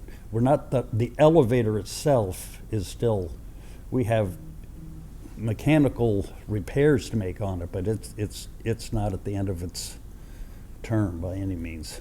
So. You okay, Paul? Yep. So Deb, you have your hand up. Do you have a question? No, I have no question. I just wanted to kind of go back to that transfer to general fund, just to clarify what happened. Sure. So in FY '22, when we submit the warrant to be printed for like the annual town meeting, there's just one little line item on the bottom of the whole omnibus budget that says, elder housing will transfer money for debt service. Yes. And last year when the warrant was actually printed, it was truncated. So in the accounting department, we didn't have any directive to transfer that money. So that's why it didn't get transferred in FY '22. And so in FY '24, that would be doubled up. That's why you see that high number in '24, 67,000, and in FY '22, you see 0. I just wanted to clarify that. Great, Thank you, thanks, Deb. Deb. Mary Ann. Okay, go ahead. I have a Mary. quick question, a follow-up about the elevator. It sounds as if it's not needing replacement now, it will need replacement in one of the coming years. Is that the case? The elevator, there's no indication that the elevator is going to will need replacing. Oh, okay, Yeah, thanks. it's in pretty good shape. It's in very good shape. Kitty, did you have anything you wanted to add? I'm not sure if you might be muted. I can't see you on the screen with the budget. Okay. Can you hear me now? Yeah, now I can, Kitty. Okay, I'm sorry. Could I, number one, thank you for hearing our budget this morning. And number two, if I could just insert on the warrant article, I put a placeholder if we have to do major replacement or such with the elevators as of when your warrant closed, I believe last Thursday at 5 or something like that. Yep. Thank you, Deb. Yes. I just wanted a placeholder. I think the proper place for this is with capital budget, and I have sent an email to Corey asking to have discussion with their committee. And in the meantime, we're still trying to see exactly where we are with the elevator and lifts. We have no firm numbers at this point. So that if you can check my warrant article off for later on in the afternoon. Yeah, we'll get to that after lunch, but it sounds like maybe you're going to be doing some further investigation anyway, though. So that'll. Yes, we are. So that's good. Thank you. Thank you. Anything else? You're all set? I'm all set, and thank you, Steve. Thank you, Kitty and Steve. All right. So I would propose we take a 5-minute break. We're actually 15 minutes ahead of schedule, so why don't we take a quick coffee break for 5 minutes? I know Marion's on a tight schedule, but fire wasn't. Our next item is at 10:25 and it's 10:10 right now. So why don't we go to 10:15 and knowing Sherborn will probably creep to 10:20, but we'll still be on schedule. We get a chance to pet the dog. Yeah, seriously. Yeah, Wes is. Thank you. Wes is popular. We're now restarting the second part of the select board meeting on budgets. And so we're going to next have the fire department. Chief Ward will walk us through the fire department budget. Great. Thank you, Mr. Chairman. It's great to see the board in person again for the first time in a few years to talk about our budget. High level on the fire department budget, the only really big change is actually a reduction, and that's the fourth line, 5117, on the salary side. That's a reduction of $7,800 in the call firefighter stipends. That was a new initiative we did last year. So we're 6 months into that, and that's based on the trend of this year, basically what we've used so far. And that's what we think we'll need next year. The officers was adjusted. The Form 5 spreadsheet that reflects into this budget was off, and that's why that's up 7.38%. It was wrong last year, so that's just reflecting the accurate number. That's pretty much it as far as salaries. The expenses are down $1,100 overall, although we did move some things around based on trends and what we think we'll need for FY24 on the fire budget. Looks good. Yeah. Remind us, just because I love it when you say the number. How many grants have you pulled in? The number of different grants. Value. So the values between what we've gotten for equipment from Holbrook and what the fire department itself has put in, we're over 900,000, and I think in this spring we'll hit the million mark. We actually have a few $100,000 worth of stuff in the works right now that we're applying for. Yeah, that's You know, awesome. so we obviously hope to get it. So, and it's mostly capital stuff. You know, it's most of the things we get don't totally reflect the operating budget. So. Now, when we talked previously, you had mentioned that we need to look at the EMT wages. Though, That's relative actually the to- next budget. That's embedded in the budget? That's the next budget. For Okay. the ambulance revolving. Oh, all right, So that's in the thi- ambulance, but so some this- of it's reflected here though too, is in the EMT. Is that only EMT, it's not call firefighters? No, so the ambulance and the fire side of the house are two Yeah. totally separate. Yeah. The only thing that you could say out of the fire budget might reflect the ambulance is, you know, you could say half of my salary for managing it. Yeah, yeah. You know, and half of the full-time lieutenant. Okay. But that is everything that else that the ambulance runs off of is out of the ambulance revolving fund budget. So this is fire's 220. 230 is the number that goes in the omnibus. That's the town's portion of the ambulance fund. And then 231 is the revolving fund itself. So that's got the line items and all that good stuff. But before we leave the budget, I had some questions. Go ahead, Paul. So I'm just trying to figure out on the call fighter wages and stipends and so on,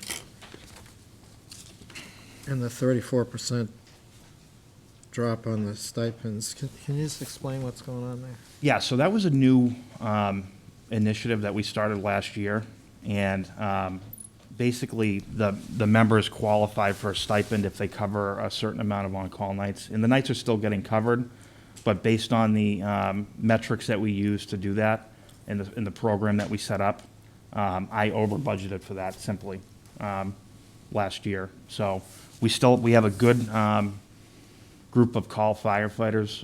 You know, we have a really active group. We're trying to get more. Obviously, it's a challenge. It's been a challenge for years.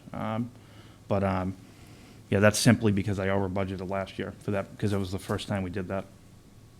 The reason why I asked the question was, I think it's very important to the community that we maintain a call firefighter component to our fire service. The communities that don't have call firefighters end up with full-time firefighters, and it gets to be very expensive very fast. And I want to be sure that you have enough of them and they're getting adequate incentives to serve the community. And these numbers, you're telling me, don't reflect any declining interest. No, not at all. The biggest number where you would see is the wages, so the hourly wages. That's what pays the firefighters to go to calls and trainings and all that. If for some reason that was down, you know, 30,000 next year or something, you know, minus a huge reduction in calls for whatever reason, that's where you would see a decline in responses and things like that. But again, the stipends was, I simply over budgeted last year. So. Okay. Thank you. Did you have another item, Paul? Nope, not on that page. Okay. All right. So then, what do we want to do next? Do we want to do your capital next? So the ambulance revolving. Ambulance fund, Yeah. next page. So it's probably better to look at 231. 230 is, that number's taken from 231, Okay. if you know what I mean. So again, high level on this budget, if you're ready, Mr. Chairman. Keep flipping. I'm looking, I'm trying to find it. I think you've gone too far. Is it another tab? You went too far, Jeff. This is a small little table. Oh, all right.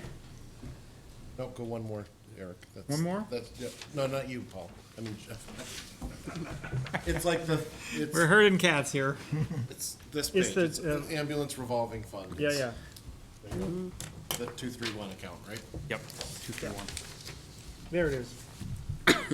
Go ahead, I'm sorry. No, please. So, again, high level, the wages are up on that for three reasons, excuse me. The EMT comp is up. So number one is the COLA, the 4.5% COLA. That's about a $16,000 hit on this budget. The second one is quality assurance. So last year, we had a line where we used to pay a vendor for our quality assurance. So every single EMS call that we do, the report gets read by our quality assurance person, okay?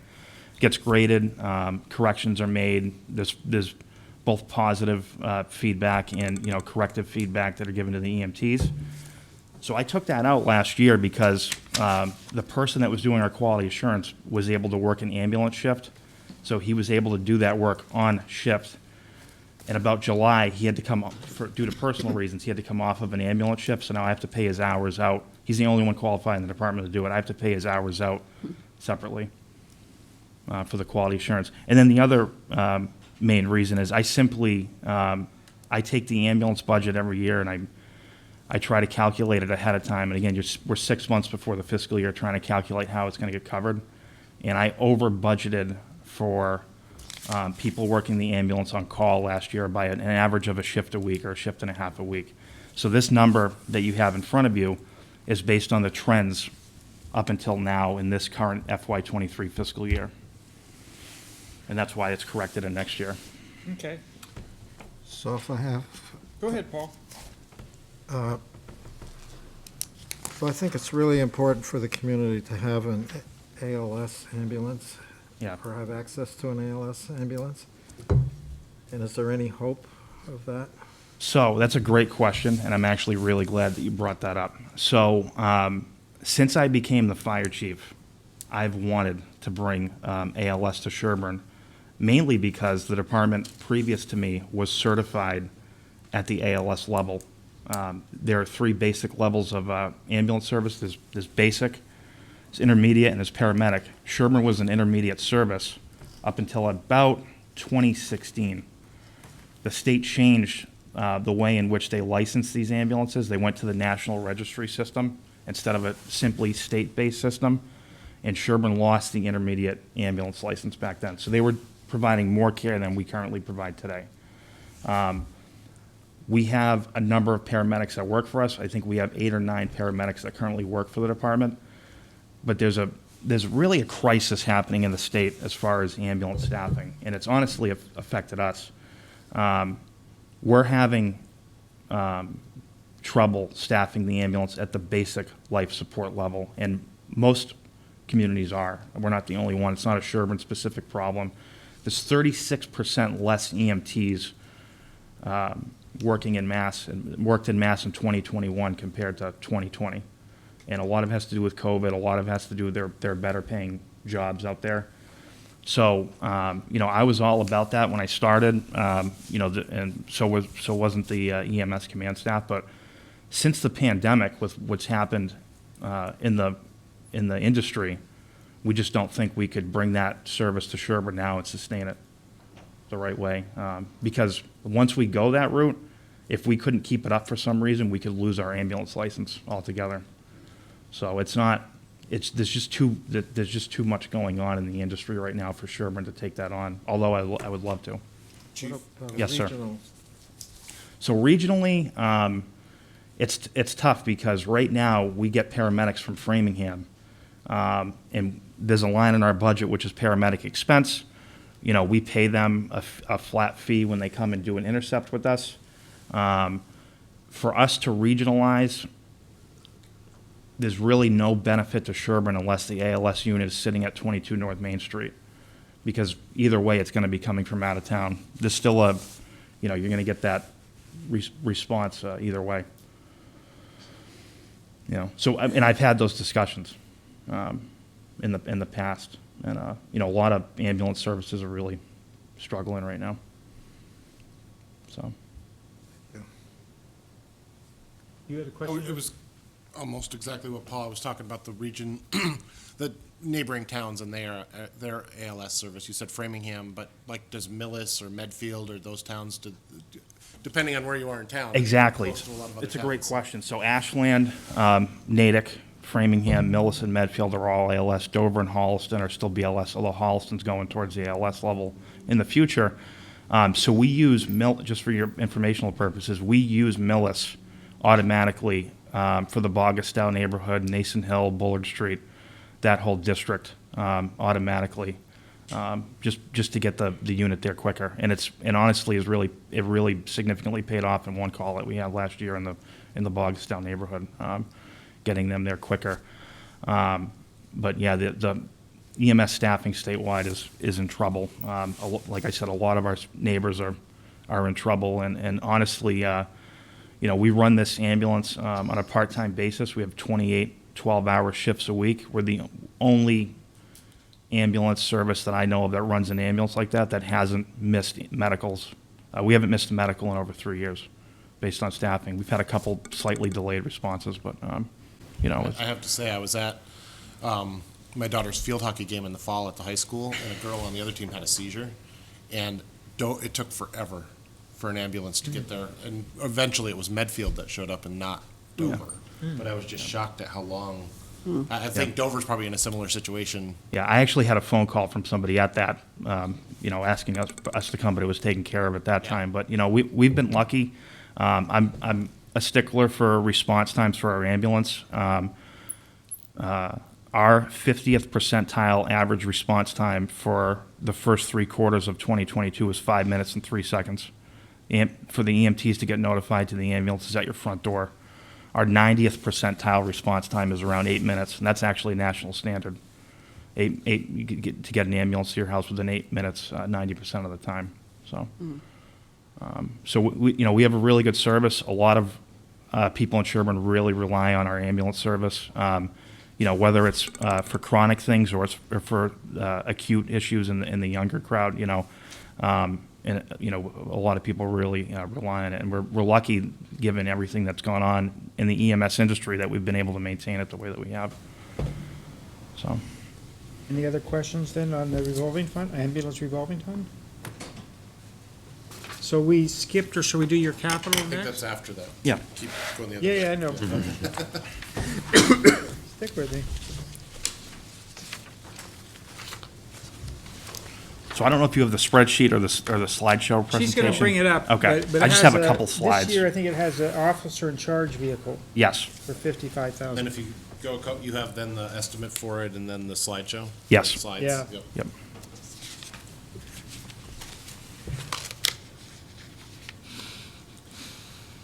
I think she'll bring that up, but you can talk through it too, if you want.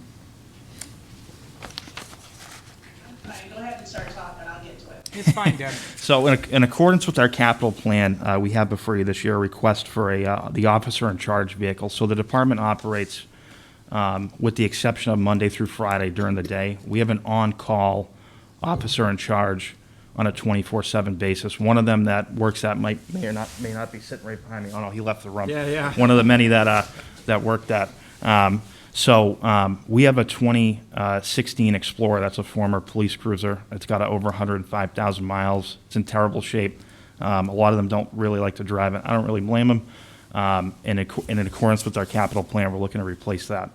I don't know if the slides came up, but I could just talk about it high level. No, that's anyways. fine. That's fine. I think we're good. So basically, we're looking at a Chevy Tahoe for that vehicle, and that's going to do a couple things for us.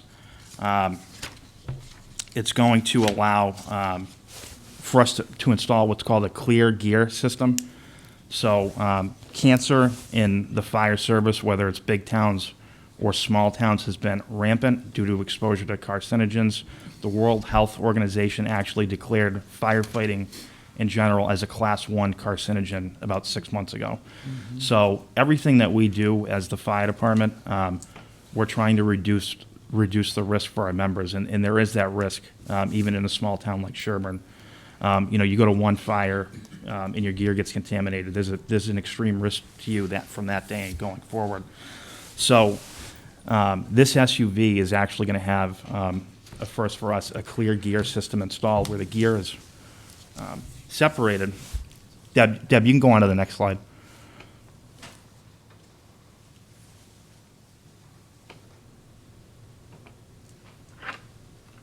There's a photo of it right there, but that clear gear system. So you can put the gear in that compartment, and the carcinogens are actually vented out of the vehicle from that compartment. So this is a new thing for the industry. It's been around a couple of years. So The quote that you have in front of you includes the installation of this system. We tried to get it on a grant, but it wasn't a allowable grant item for some of the grants we can go for. And there's a list there of all the different items that are stored in that vehicle and will be in the future. Some of those we're waiting on, so. People don't realize, like, the vehicle, the gear you get is sometimes almost as much as the vehicle when you're adding, not just this, but lights and all the kind of. Everything, yeah. So the base vehicle price in this case is about $40,000. The upfit Yeah. for the emergency stuff is about $8,000, and then the clear gear system's about $7,000. So And this is on the state bid list, though. They have one that's specific on the state bid it's list? on the regional Boston police bid list. I forget the exact name of it, but it's very similar, and the prices are similar to what the state bid are. Good. Yeah, that's, you see. Good. You needed the police chief to fill in on that one, you know, so. And then if you go to the last slide, Deb, that's the cost. So through the Holbrook transition, we've received some grant funding for things that would go in this vehicle. $5,800 for the computer system that'll go into it, over $10,000 for the 2 mobile radios, and then over $5,000 for the spare portable radio that will go into it. So over $20,000 right there in grant funding for equipment for this vehicle. And again, we're asking the town for $55,000, a little over $55,000. Sounds good. Will you be able to trade in the old vehicle or put that in? You have like the revolving fund, right? That you Yeah, have so when we got that vehicle, the handshake agreement was, since that was originally a police vehicle, we turned it over to the police department and they could trade it in to go into that fund. Okay. Yeah. So if I could make a comment, in one of the fire departments that I represent, we did blood tests on all the firefighters, and they all came back having PFAS in their Yeah. blood. Mhm. And that, we think that came from the gear. Mhm. The actual gear contains PFAS. And so the push is on to try and get the manufacturers to manufacture gear that doesn't have the PFAS in it. But in the meantime, this is absolutely necessary to have this feature. And it needs to be more than just this vehicle. Yes. I mean, every firefighter, every call firefighter needs to be protected against this stuff. We're talking about, forever chemicals, the carcinogens that get into your system. Every person is different, but we got to protect our people. So this is a no-brainer as far as I'm concerned to support this. But I'm urging you to do even more, to get rid of that gear that you have. Get it replaced. Push for the manufacturers to supply safe gear. Yeah. I mean, you're putting on stuff that itself is even when it's clean. Yeah. Is contaminated. Then you go into a situation and you get contamination on top of the contamination. It's not a good situation. You're absolutely right. And just to comment on that very briefly, I remember a few years ago, we got a grant for gear, and that was a topic of discussion before the board. So the gear that we buy has PFAS in it. It doesn't directly touch the members, but it's probably the best on the market for the situation. So our gear doesn't give off contaminants from PFAS until it hits 450 degrees for 30 seconds or something like that. And while our members do operate in fires and, on occasion, if they're in 450 degrees for 30 seconds, we got an even bigger problem than the PFAS, you know what I mean? A more acute problem. But the gear that we currently buy is thought to be the best on the market for that issue. So It's a national problem, though. There's a lot It is. of focus on it. Yeah. You have a Yeah, question I mean, there? seeing as it's a national problem, I'm wondering what the state is doing to support, of course, going to the manufacturers is the root of the problem, but to support towns that have to deal with this by buying clear gear equipment. Yeah, so I'm not sure as far as the clear gear equipment as for what the state's doing. The state has stepped forward and provided money for turnout gear. In the past, we've bought some of our gear with those grant funds. On a national level, this has gone before Congress, and this is being dealt with on a national So level. there may be funding Down the coming road. down the road. Yeah. Can I just add to that some of my communities have joined in these class action suits against the Mhm. manufacturers. And as part of that, we're documenting the impact that it's had on firefighters and trying to recover damages. The theory being that the way the American system works is that ultimately the courts will enter judgments that'll be millions and billions of dollars, and the manufacturers, the lights will go off in the manufacturer's brains that, wow, we have exposure here ourselves financially, so we need to fix this. Right. One little follow-on. I'm really interested in how this clear gear works. Yeah. Because it's not that easy to withdraw PFAS. Maybe it's done by heat or whatever, and but that's a discussion for another day. My question is, I would guess that since this is a fairly recent public health problem, relatively speaking, that the technology is going to change over time. That's what we're hoping for, and it already has. 5 years ago. They should improve the clear gear system. So, if we buy it now, is there some sort of a trade-in we can get when it upgrades? Maybe, we can work on that when the time comes. I just want to add one thing, Zach. I just want to applaud you and have everybody point towards your department on the way that you go for grants, and I think you do a fantastic job on finding ways to fund things outside of just asking the town for it, and I really do appreciate the work that you put into that. Thank you. That means a lot coming from you, Mr. Morrow. So.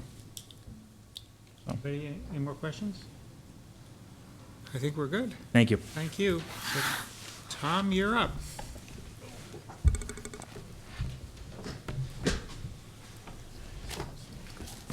Morning. I just want to echo what Zach had to say. It is nice to be back in front of you in person and get to see everyone together in the same room. So we got things up. So I think our budget is going to be kind of as expected this year with our transition to regional dispatch, that we're coming in with a reduction. We'd had lots of discussions about the effect on the overtime budget specifically. And as we kind of start to go through things and we look at our salaries, most of what we see and the increases we see are contractual obligations. We signed a new contract that we're in the first year this year. There's a couple of lines that have some significant increases, one being incentive pay. We did change in the contract the way that officers receive some of their educational incentive bonuses over time. So we did have some increases there. But we see a huge reduction in overtime. We're almost a 60% change from 267,000 budgeted this year down to 110,000 next year. And it is good to see that even this week, now that we're 2 weeks into regional dispatch and looking at the shifts that we have to cover, if this coming week is any indication, we're going to stay within that projection for next year.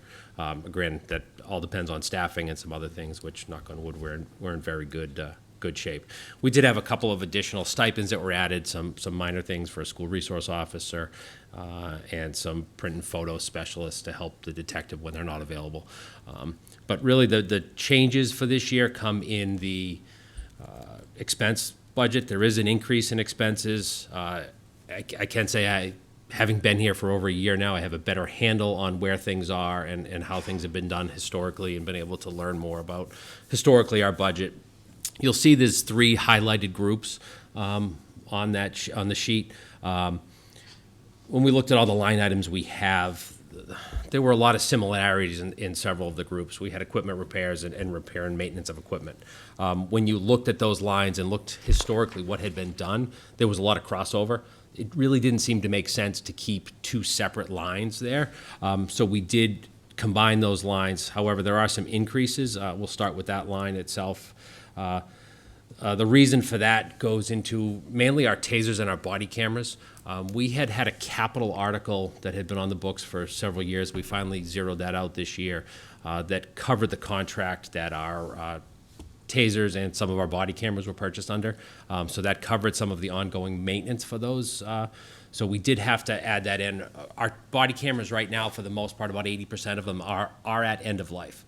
However, the expense to replace those, it's It's not what it was when we purchased them 5 years ago. Obviously, you've seen some changes in policing in the country, and I think companies are capitalizing on that and what the costs are for the cameras.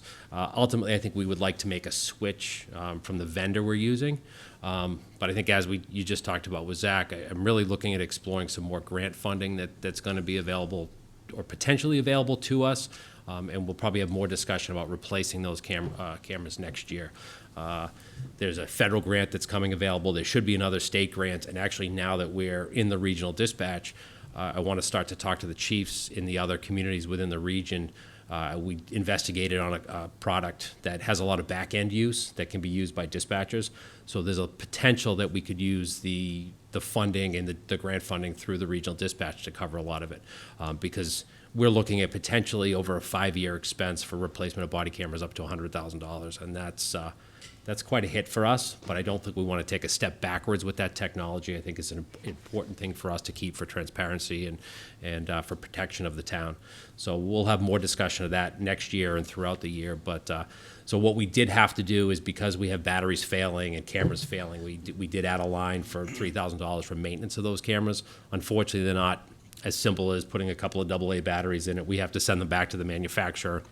They have to be rehabbed, so we're going to have a significant number that are going to be going back over the next year.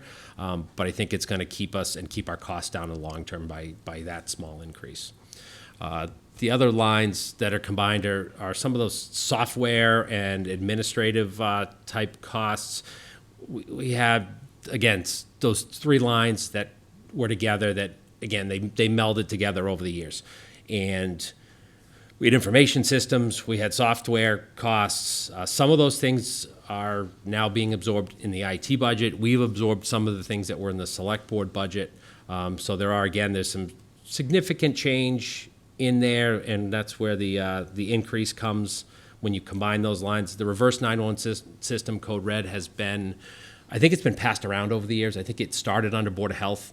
It moved to the select board. It's something that I deal directly with the company.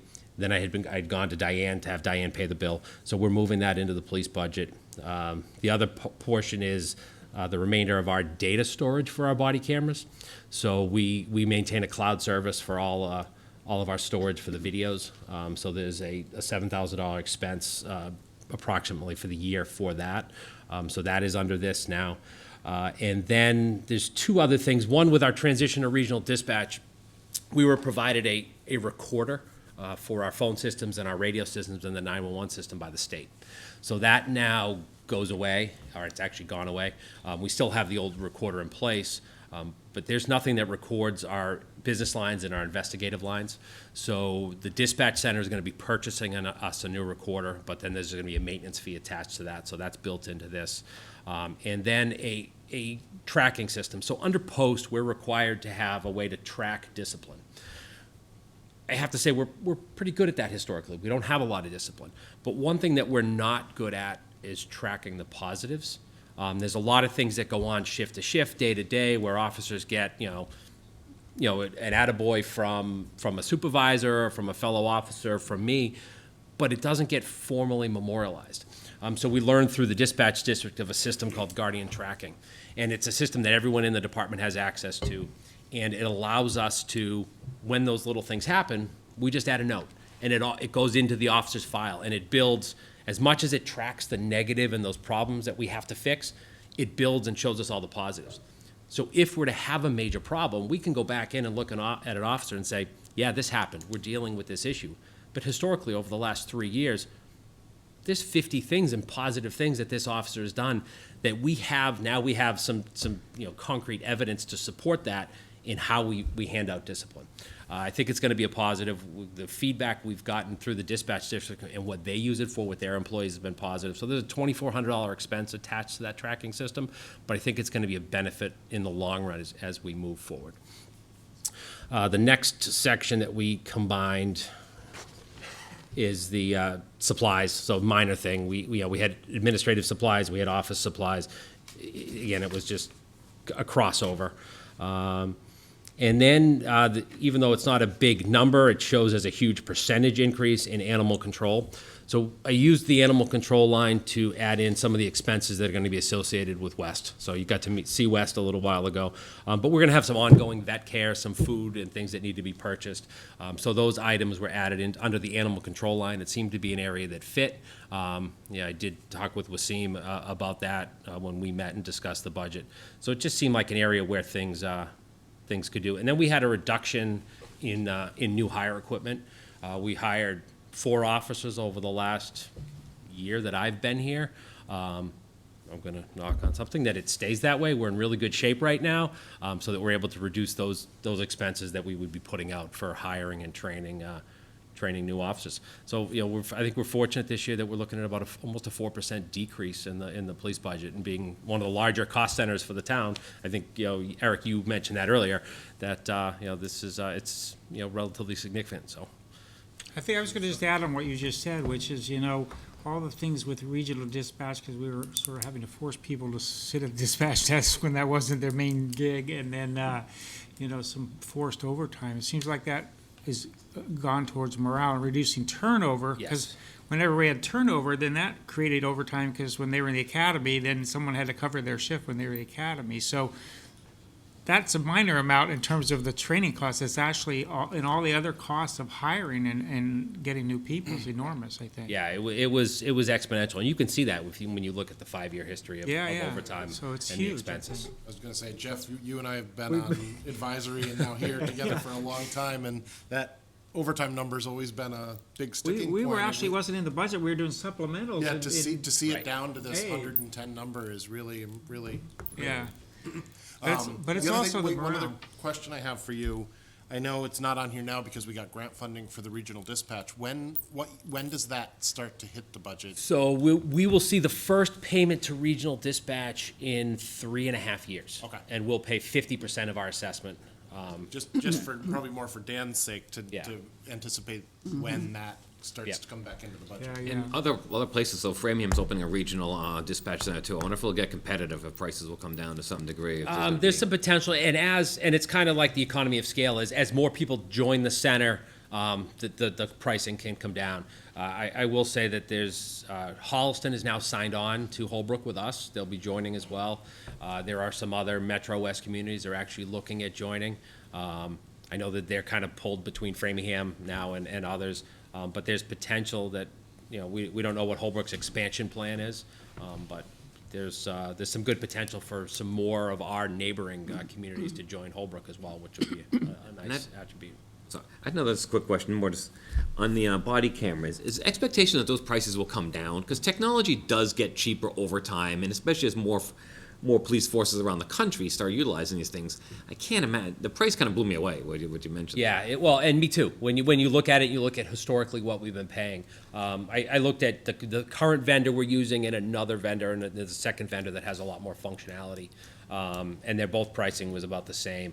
There are some other options available where we would have to get into expense. A lot of it becomes from the data. So if we were to go to a product where we purchased servers and maintained all of the data, the costs, it depends. I'd have to talk to Klaus about that and look at managing that amount of data over time, what the cost is to that versus sticking with a cloud service. So I think it's transitory too, because a lot of other departments are doing it now, so I think that they haven't ramped up enough, so they're actually bidding for whatever products are available. It Yeah, and- probably might dissipate once supply. I think how picks up. expensive digital cameras like 15 years ago were $1,000, and now it's Yeah, just yeah. like free. it's like it's like a cell phone. There's Yeah. companies that you sign on for a year, 2 years of service, and they're giving you the $1,000 phone now. Yeah. So the hope is that will continue to So drop. can I Yeah, go ahead, Paul. make a few comments? So we started the regional dispatch like January 1 or early January. How has that gone? It's so far it's been good. We've had a couple of bumps in the road that we've worked out IT wise. Sean and I were talking about something this morning, but minor things. The biggest change is the way the lobby's configured. It seems to be working. I know that from an officer's perspective, there's been no change. Really, they're able to call in on the radio, get the information they need. But I'd say all positive so far. I haven't heard anything negative from the residents that I've interacted with that have come into the lobby. One woman actually came in the other day, and she was just dropping off a house check. She was going on vacation. And walked in, hit the button, talked to dispatch. I walked out, and she was like, "This is new." And I was like, "Yeah, actually, just..." And she goes, "Oh, just take a little bit getting used to," and was on her way. It's been positive so far. So from the point of view of the citizen, they wouldn't see any difference. If they're calling 911 and they got an emergency, they won't see any difference at all. What they'll see is, and I think it'll play out in what Zach talked about earlier in our response time numbers. So they should see, and I'm hoping the fire will actually see a slight improvement in that. Because if you look at the way our procedures worked earlier, one of our officers was on the desk. They would pick up the 911 phone. They would begin to take all the information. So they're 30, 45, even a minute of talking to someone before they're starting now to type things in and tone out the ambulance. The way the new system works is one dispatcher picks up the 911 phone, they start talking and interacting. A second dispatcher picks up the 911 phone and starts listening and sends the ambulance. So they shouldn't notice any differences. And for them, they're calling in their worst moment. 1 minute for 5 minutes probably seems like an hour, so they're probably not going to, cognitively realize there's a difference. But I think we'll be able to show through some of our numbers that our response times are better. And also on the police end, we've taken that officer that was sitting on the desk. They're now out on the street. They're in the neighborhoods. So they're able to respond to things, quicker. They're also able to do more proactive work, address some of our traffic concerns and some of those things. And so for the lobby, if somebody wants to come and talk to dispatch, they don't talk to you. They'll talk through a call box. It's not the most friendly thing. It's going to take some getting used to. But the good thing is, during the day, when they hit it, there's a pretty loud doorbell that goes off. We hear it in our offices. So during the day, Monday through Friday, we're there. And like the UPS guy was in Friday, I heard the button before the dispatcher even had the ability to respond over the call box. I was out front signing for the package and taking it in. So this, I have to commend you for this whole regional dispatch thing. I think it's the wave of the future. It's great benefit, A, to the community, B, to our finances, and C, to public safety. Thank you. I think it's going to be a good thing. Thank you for coming up with that idea. I can't take all the credit. Zach was a big part of it, and we worked together on it. Thank you, Zach, too, on that. My other question really was on the body cam. How do our systems turn on? So our systems right now, they officer activated. So when an officer responds to a call, there's a large button on the camera, and they push the button. So the problem I've had in other communities is the officer didn't turn the camera on at the critical time. There's no, so when you're buying new cams, is there a way that you can have this be there when you actually need it? Yes. Rather than having the officer remember, because if he's dodging bullets or he's got a man down or whatever, to think about, I better be pressing this button, may not be his first priority. So one of the systems I'm actually both systems have some automation in it. One specific, the one I would like to move to, actually has several different triggers built into it. There's triggers that are attached to your holster, to your taser, to things like tools on your belt that if you're to draw those, force options, but also built into our dispatch system and our computer system. So when a call is entered, the address is entered. When an officer goes to that, through this new system, if we're able to purchase it, it actually sends the information to the camera. So we're able to set a geographic distance from the address where the camera will automatically turn on. And then also, once one officer's camera is turned on, when other officers arrive on scene, they automatically turn on. So there's a lot of automation that comes in with the new cameras to eliminate that basically potential error factor.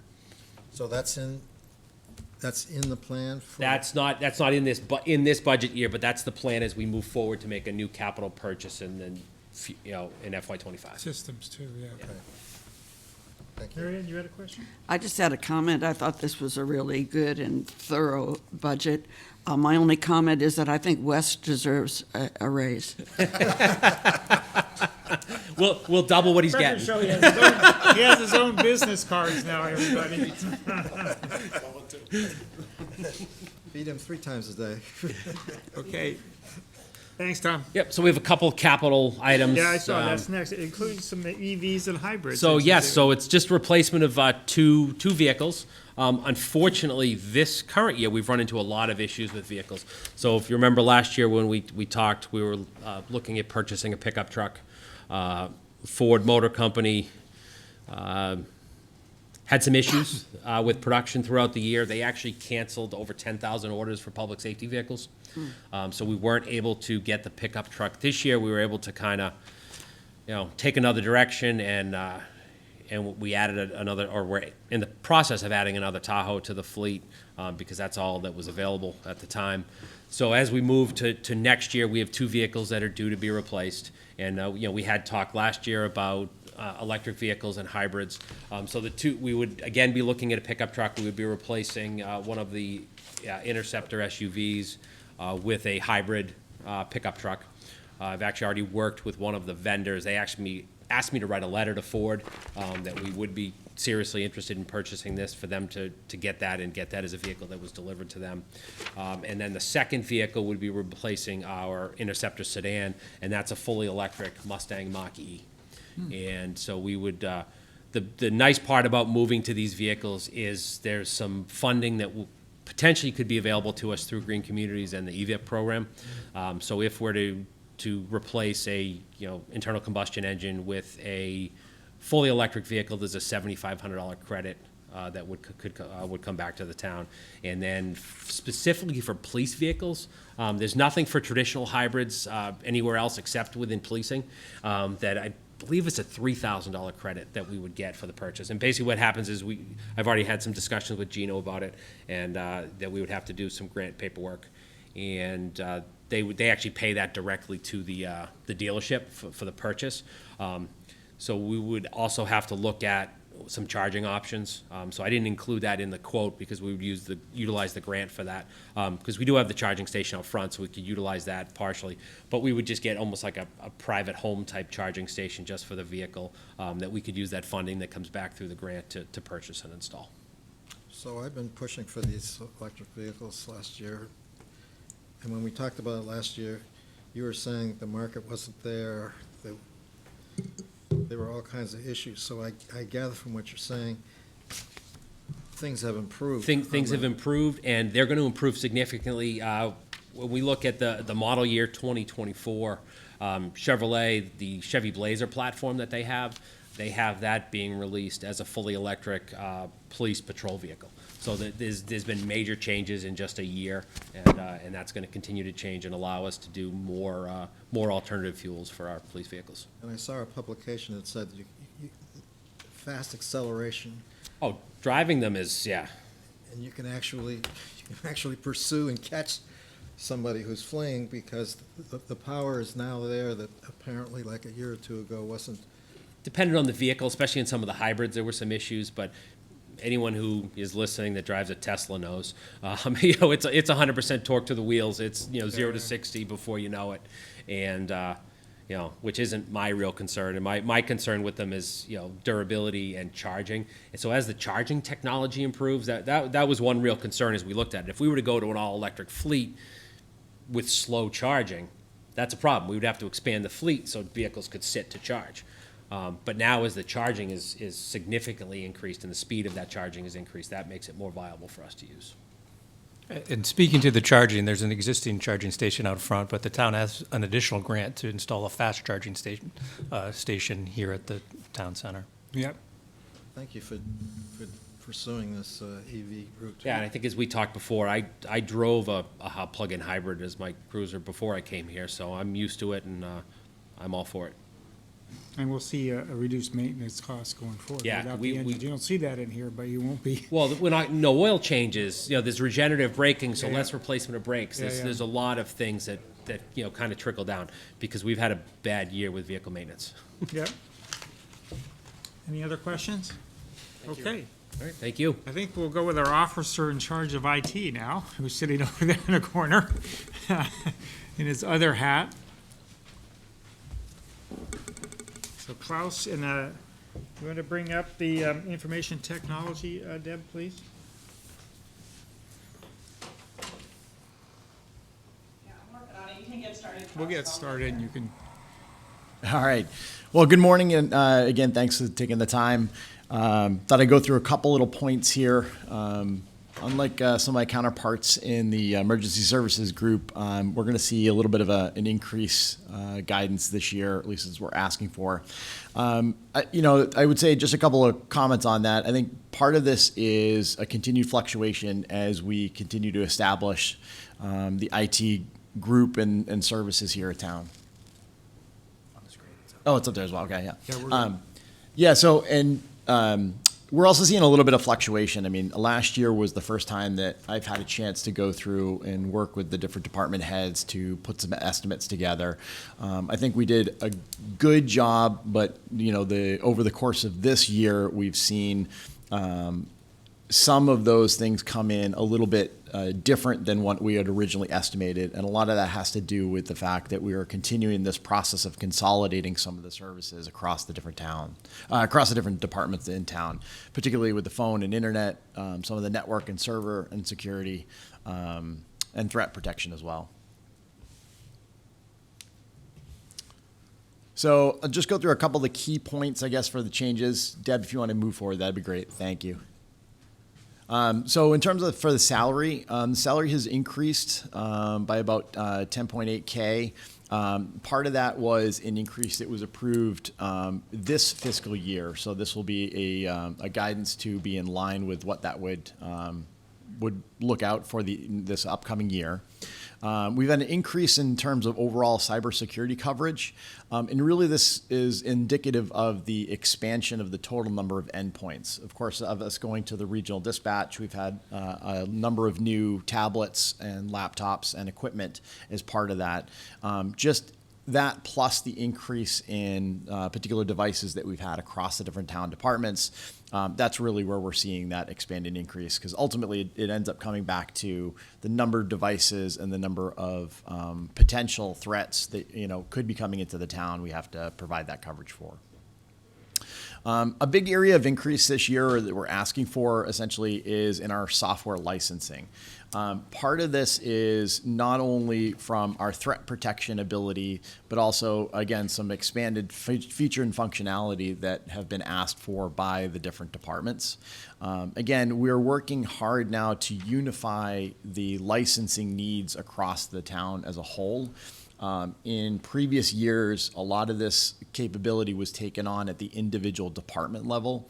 And we've seen that because it was done in a sort of a siloed approach, we didn't have an opportunity to sort of unify exactly what everybody was doing, and then make sure that each of the different departments had the same basic services as well as the same different options for threat protection.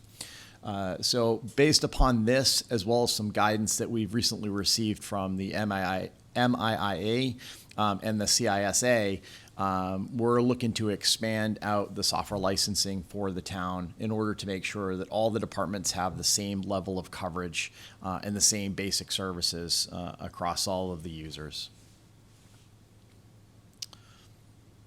One of the additional things too, and something that's come up more and more this particular year, is the need for us to have an endpoint management and tracking system. So we're looking at increasing part of the licensing by $3,000 in order to encumber the funds for that. One of the things that we unfortunately don't have now is a unified system to understand all of the different devices we have on the networks and within the different departments. All of the maintenance that we do tends to be at a very ad hoc level. We try to incorporate some of the maintenance when there's any kind of repair or replacement. But as you can imagine, with hundreds of devices spread across all the different departments in town, that becomes really difficult to do. So an endpoint management system would give us the ability to sort of see in a single plane where the devices are relative to their licensing, their software that's deployed on them, and particularly the cybersecurity and antivirus software, which is, of course, is what we're mostly concerned about. So if there is a laptop or a desktop that exists in town to which that software did not get applied to, probably just because of maybe an oversight, that is essentially a threat to the entire system that we don't have visibility to. So something like this, or putting something like this in place, would of course help us to see that and be able to react in a much more appropriate manner.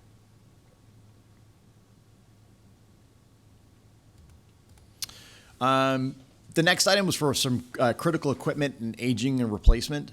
So in the current budget cycle, we've only had about $2,000 set aside for purchase of equipment or replacement.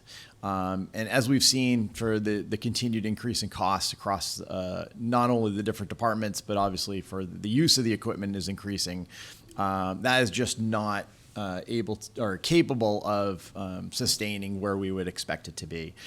There's a number of servers in town that are 12 plus years old at this point in time, and so they're in serious risk of failure.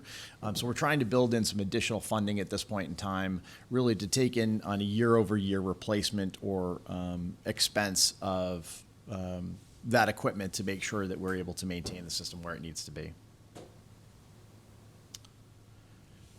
One of the last items too is our data and server backup services. Again, up until this past year, this was something that was done at an individual department level. And again, it was not unified in terms of what it is that was going to be necessary for us to sustain that ability long term. This was something that we did. We took a holistic approach and reevaluated for both the police and fire, but it wasn't something that was done across all of the different departments. So in the last couple of months, that's something we've looked at. We're actually trying to allocate in this new budget about $10,000, which would constitute the expected backup and archival for all of the different servers and critical data generation elements, meaning like for our email and for these Zoom meetings type of thing. So right now that is not necessarily being done, and we've recently had a couple of instances where having that data protected or backed up would have helped us in a couple of different situations.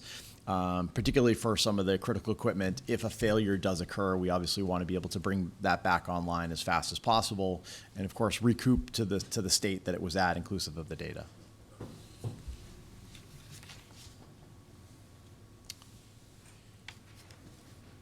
So if we just go back down, or if you want to go back to the spreadsheet.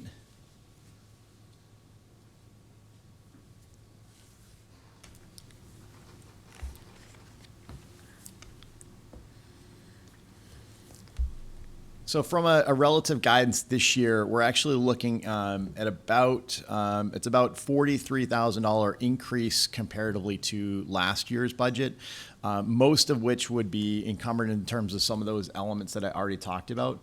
I do want to point out that I've worked specifically with the police and fire departments. We are going to be shifting some of that money from the existing expenditures that have happened previously in those budgets, particularly for the backup as well as for the licensing. Those were individually done at the department level there. So as we continue to try to consolidate some of these services on a town-wide approach, bringing that in is really what is going to take up a good chunk or a good portion of that $23,000 or $43,000 difference, excuse me. Question? You done? Yeah, absolutely. Yeah, please. Go ahead, George. Since this is showing, I understand why we're showing an increase. We're just kind of establishing this department, which I think is important. But is there savings anywhere in other budgets? Yeah, I was going to say the same. That we are realizing because we're consolidating things here? Jeremy, do you know that if there's other budgets where we're going to see decreases? Modestly, yes. Okay. There's been a lot of deferred maintenance. Right.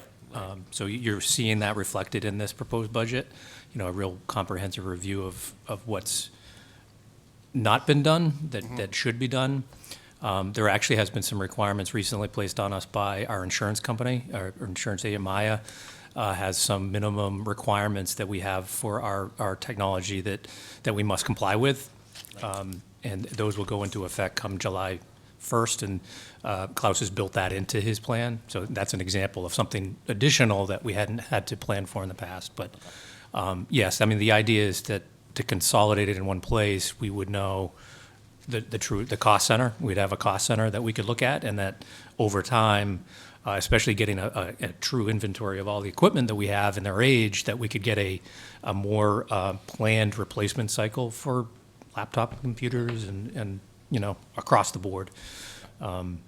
It's a good example. The computer servers here in this building are at their end of their useful life, and we've had some issues with the assessor server because it hadn't been planned for replacement. So this budget, as proposed, puts in place a more planned, more modern approach to dealing with the town's technology. My other question for you, Klaus, is as Zach pointed out, he gets a lot of grants. Are there any grants for like cybersecurity or anything like that from the federal or state level that we could apply for? There definitely are. There's some newer ones that are coming up more recently that we've already started looking into, and we're actually going to be working with Gino on that. I believe Zach, actually, we just got awarded a grant for about $6,000 through some of the fire services that are going to take care of the cybersecurity. So I think we're going to be able to leverage that. So absolutely. I think part of it too is, as I continue to get a hold of some of this, I think I'm going to be able to carve out some time in order to look at that. That's not something that I've had a chance to do this past year, but they're definitely starting to bubble up, and I think there is going to be absolutely some grant money that we could take advantage of. So. Great. And I think there's actually big risks out there that we weren't really aware of, cybersecurity and data backup, where we actually had a vulnerability and we weren't really protected the way we needed to be.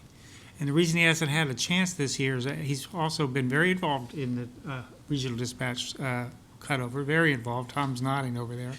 And in bringing the new library online. It's been a major change this year with new equipment and integrating that and bringing that online. And that's probably just a minor part of what you've been working on. But this is really us really joining the 19th or 20th century, not the 21st century maybe. But anyway, we're trying to get it more integrated and really appreciate it, Klaus. Anyone have any more questions? No. All right. Thank you. Awesome. Thank you, guys. So we have the buildings department. Hello. I'm on Zoom. Are you there? We are here. Is that you, Chris? I can see and hear. This is wonderful. Okay. Well, she's brought up your budget. Yeah, it's nothing real shocking, I don't think. Our software company raised their rates for the first time in 5 years, so they went up 8 and change %. Not much we can do about that. Everything else we kept to guidance, except that I added a line this year to reflect the fact that we have, administrative support that is a real big part of the department. And I wanted to sort of reflect the fact that that's a cost associated with the department. So we added the line, the third line down, which is only 5 hours a week. And that would be, it's basically for Jeannie, but just trying to sort of get the actual cost of the department on the budget. I don't really think 5 hours is quite enough, honestly, but we argued quite a bit about it, and we ended up with 5. Other than that, there's not too many shocking things to talk about.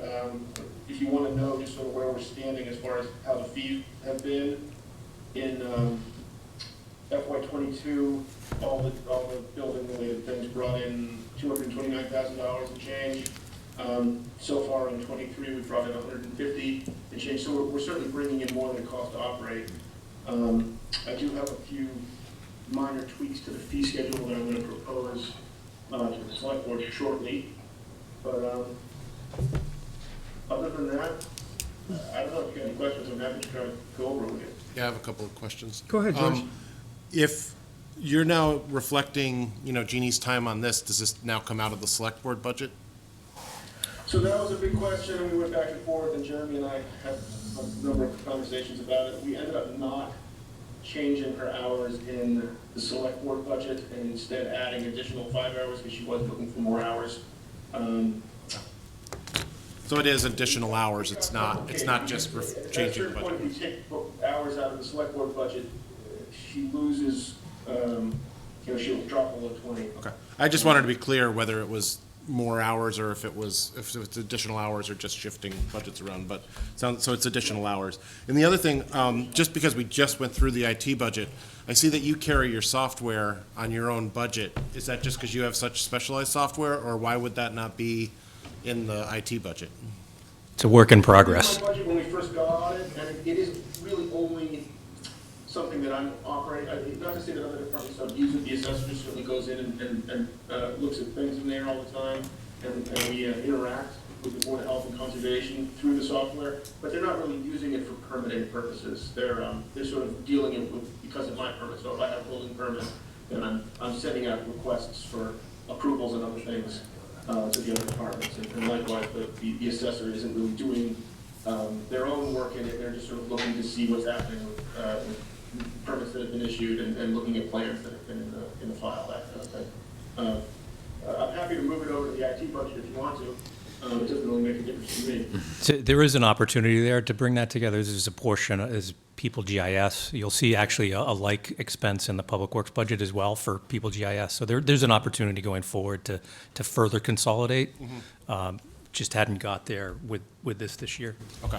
Yeah, that was it, because I know it's a work in progress, and the reason we established the IT budget last year was for that purpose, to try to bring it all into one place, so. Yeah, exactly. The only thing I was going to point out too is, I mean, we do try to work with the different department heads to get a better understanding of that. I think that particular software package is unique in that it only hits maybe 2 or 3 departments versus the, all. And we've sort of looked from an IT budget perspective to try to incorporate anything that's essentially townwide. If all the departments are using it, we really do want to be pulling it in and consolidating from the IT budget side. If it's an individual department thing, then we still want to have that leeway that the individual department is managing versus essentially. But if as the select board looks at that as well and provides additional guidance that maybe we should be consolidating that also, we certainly could do that and build it into the future budgets. Okay. Related to George's question, though, too, is, we're digitizing a lot of the town building department records, so it sort of relates to that, I think, too. If we're digitizing those records, it's often the software for managing those records and retaining them, too, so. Yeah, no, and actually, work in progress, I realize. It definitely is, and that's something I've been working closely with Sean and Addie May on, because of course we do looking into the future of both the digitization as well as the longer term storage and archiving. That we're trying to take that into account. This may not necessarily be the sort of whole kit and caboodle, but we're at least starting to make inroads in terms of understanding what that's going to look like. And unfortunately, we can't make the estimate of what the sort of data coverage is going to be until we get through that digitization process. Yeah, no, that's understood, and we're making great progress, so thank you. Yeah. Thanks, Chris. Thanks, guys. Thanks, Chris. Okay, Sean. DPW is next. You want to do lunch first? I don't care. No, we, Member has to go at Marion's noon. got to leave at noon, so you're on the hook, my friend. Please. We've got DPW and then town buildings in that sequence. So I didn't get the memo about all the nice PowerPoint presentations, so most of mine's the spreadsheets. That's okay, they're usually trees that are dying in your PowerPoints, we know. And if you look through my if you've looked through my spreadsheets, my first point I'll make is it seems like it's always next year, but myself and Jeremy committed that next year, we're gonna try and simplify that DPW sheet, because it looks like 6 budgets in one, and that's basically how it was built. When we switched to Vadar, that seemed like a good time and also the worst time to make many changes, so we didn't do it. I think You and I next year- talked about this 5 years ago. We did. Well, you can imagine me trying to about it every year. and me trying to present this to Jeremy a few weeks ago was, probably confusing at best. So there's a lot of overlap with some lines, and, similar to what the chief said, they consolidated some lines. There's definitely a huge opportunity You to have do 5 that. different DPW budgets in Natick? No. So, she has the summary tab up, which is actually, I don't think it's printed in your book. It is. Yeah, it is. Oh, is it? All right, I didn't get a copy of it. But I have it. So that's the best way to look at it. The biggest change in the DPW budget overall is on the Form 5, which is the personnel. There's no increases there for staff or salaries, other than I just had to fix some things that weren't budgeted quite right last year, both because the CBA hadn't been signed. So we took into account some things, but now they're updated and corrected. So it shows a bigger increase than what's really there. My salary wasn't exactly right. But there's no additional staff, other than the 10 hours of admin, which relates to the last conversation you had. It wasn't budgeted. Jeannie's always worked for the DPW, but it was budgeted into the select board. It's been pulling from my personnel expenses in the background through payroll, but wasn't showing as the budget. So what I did is I put in there the accurate hours that should be here. So again, it's showing as an increase, but it's not an increase in the overall what we've been spending. So is that 30 grand coming out of another budget? You know what I mean? So if it's going up, No, it just wasn't budgeted. Currently, right now, it is coming out. I mean, I'm understaffed, so you don't see it. You don't see me bumping into the ceiling, okay. It was never, okay. if that makes any sense. The 10 hours, I don't know that it's exactly that each week, but the 10 hours in the background comes out. It's never actually put in the budget, but we're paying it anyway. Correct. Well, there might be a turn. And the last thing we want to do is turn back, continue to though. not show the budget correctly, right? So at some point, you have to show the budget right. We're gonna fix the glitch. Yeah. That's what I do. I fix glitches, thanks. Well, I'm going to point out one kudo for you, because Tom told us he's got a kudos system installed for the police. So go down to your street lighting expense and show it was $25,000 in 2020 and $27,000 in 2021, and you're budgeting 10 grand. So the Right. LEDs seem to be working. Yeah, and it made a huge difference. Now, of course, we chased it down to the bottom, and the rates are going up. Yeah, The rates are screaming up. So I don't know where that's going to land, but what I covered was some maintenance. Although they're all new, that Yeah. you don't really perceive any maintenance the first year or two. But what we ended up with was some voids in places we want to add lights to. We had a few extra lights that didn't go back up because the list that Eversource had wasn't exactly right. So we have to cover, obviously, that labor. Any maintenance that would need to be done, and then to add. Another thing I want to point out that I think we finally figured, it took us years to figure out, but I see that your traffic detail budget is way down. Coming back down. Which is great that's, and I assume the process has been good with. It's been excellent. They have a new vendor that actually administrates it. There was some hiccups there. But it's been working out well. There's, also, you'll remember the massive amount of trees that we take down. Yeah, I mean, I Plays look a back huge at the role. actual in '21, you spent 67,000 on details, and you're budgeting only 25 this year, that's a big difference. Yeah. Some of it ended up in, when we did almost $1 million project up on Woodland and Goulding. So that ate some of the expense that you don't see here. Right. But it is pulling back. Now, it's risky to pull it back any further than that, if anyone asks me to, because we still have close to $200,000 we're going to spend on tree removal. And I felt it better to use the budget to be covering the details rather than our ARPA funds, just to maximize how many trees we can get down. Go ahead, Mary Ann. I think if there's one thing in this budget, which is a very reasonable budget, I think, by the way, one thing that the town would probably vote to increase is the tree removal. So you have a backlog of money for tree removal. So the question is there a way to contract more removal and spend that money? Because it is a problem, as you know better than I do, that reverberates in all kinds of other expenses in town because of power outages and, resident hardships, et cetera. It's really a big thing, given the feedback that I get from people in town. So what's your thinking about that? Well, I can relate to that. I spent my Friday night at the bottom of Scudder's Hill on Washington Street with a tree down. Again, we have the $50,000 in the budget, which is significantly higher than it ever was before this gypsy moths wiped out the Oaks. And another 150, I believe, in ARPA funds. So we have a contract right now with Stumpy's, and we're basically throwing the entire 150 at as many trees as we can get down. There has been what might have seemed like a slow and steady approach to not run out ahead of Eversource, as you recall. They take more trees down than we do, Right. and it costs us nothing when they do it. Yeah.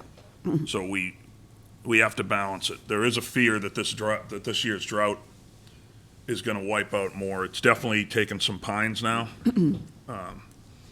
that we saw not doing as well, and now they just gave up. That gets a little risky. It's probably not a discussion for today, but Eversource seems to be way behind in taking down the trees that they plan to take down. So I don't know. I think it's something that is on the top of everybody's mind in town. Yeah. And if there's any way to accelerate it, it would be great. And mine. Well, I mean, we try. There also is a capacity of how much work can get done on a single street. Oh, yeah. So I'm wondering if using a single contractor, Stumpy's, I mean, they're very good, but maybe one company isn't enough. No, it's not so much the company. It's how much we can. There's only so much infrastructure work we can do in town at one time without having to hire an entire another police force to manage it. Oh, I get it. Okay. Because there's fiber optic cable being strung all through town. Eversource and Verizon both are fighting for details. And at the same time, we have contractors for Eversource and our own contractors trying to take trees down. So that there's a limit to how much the town roads can take, or you won't be able to drive through town.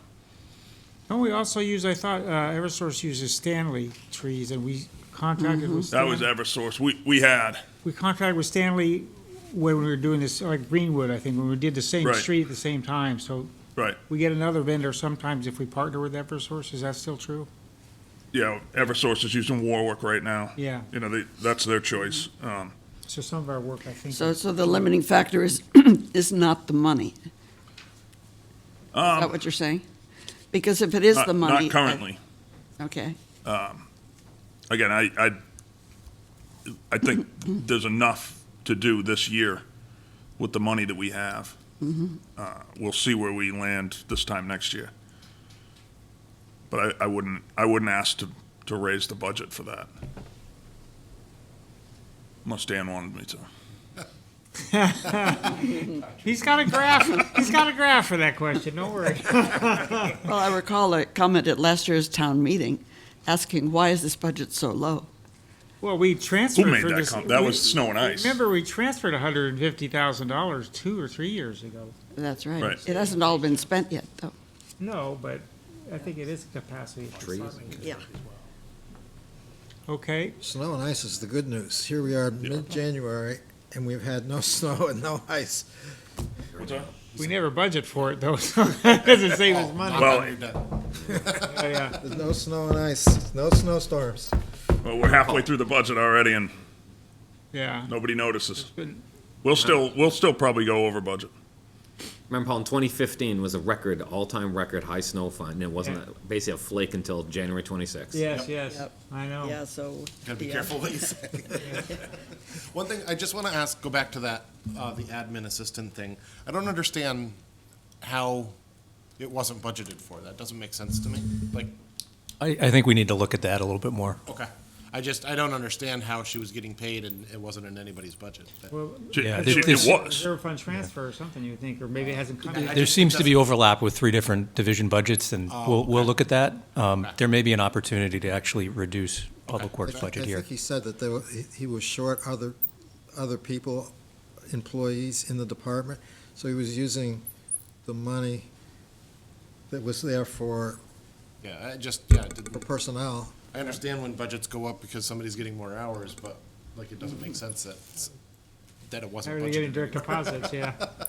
I So think do we- we'll look at that and get back to you. Great. Do you want to do capital next then? Is that the next part of this, or do you want to? Let's do capital after the three, because it's okay. basically one. That's why I asked, yep. So you're gonna do town buildings operating budget next? Is that what you're gonna do then? Yeah. Dan, you should leave for this one. This one's out of our control, though. This is all Yeah, electric and fuel. I mean, I'm glad you noticed.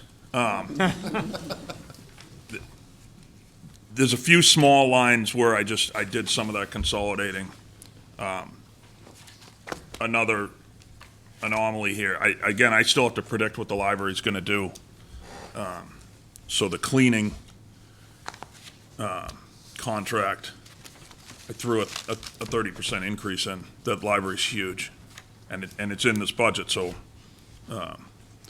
we're up in the air exactly how we're gonna handle it.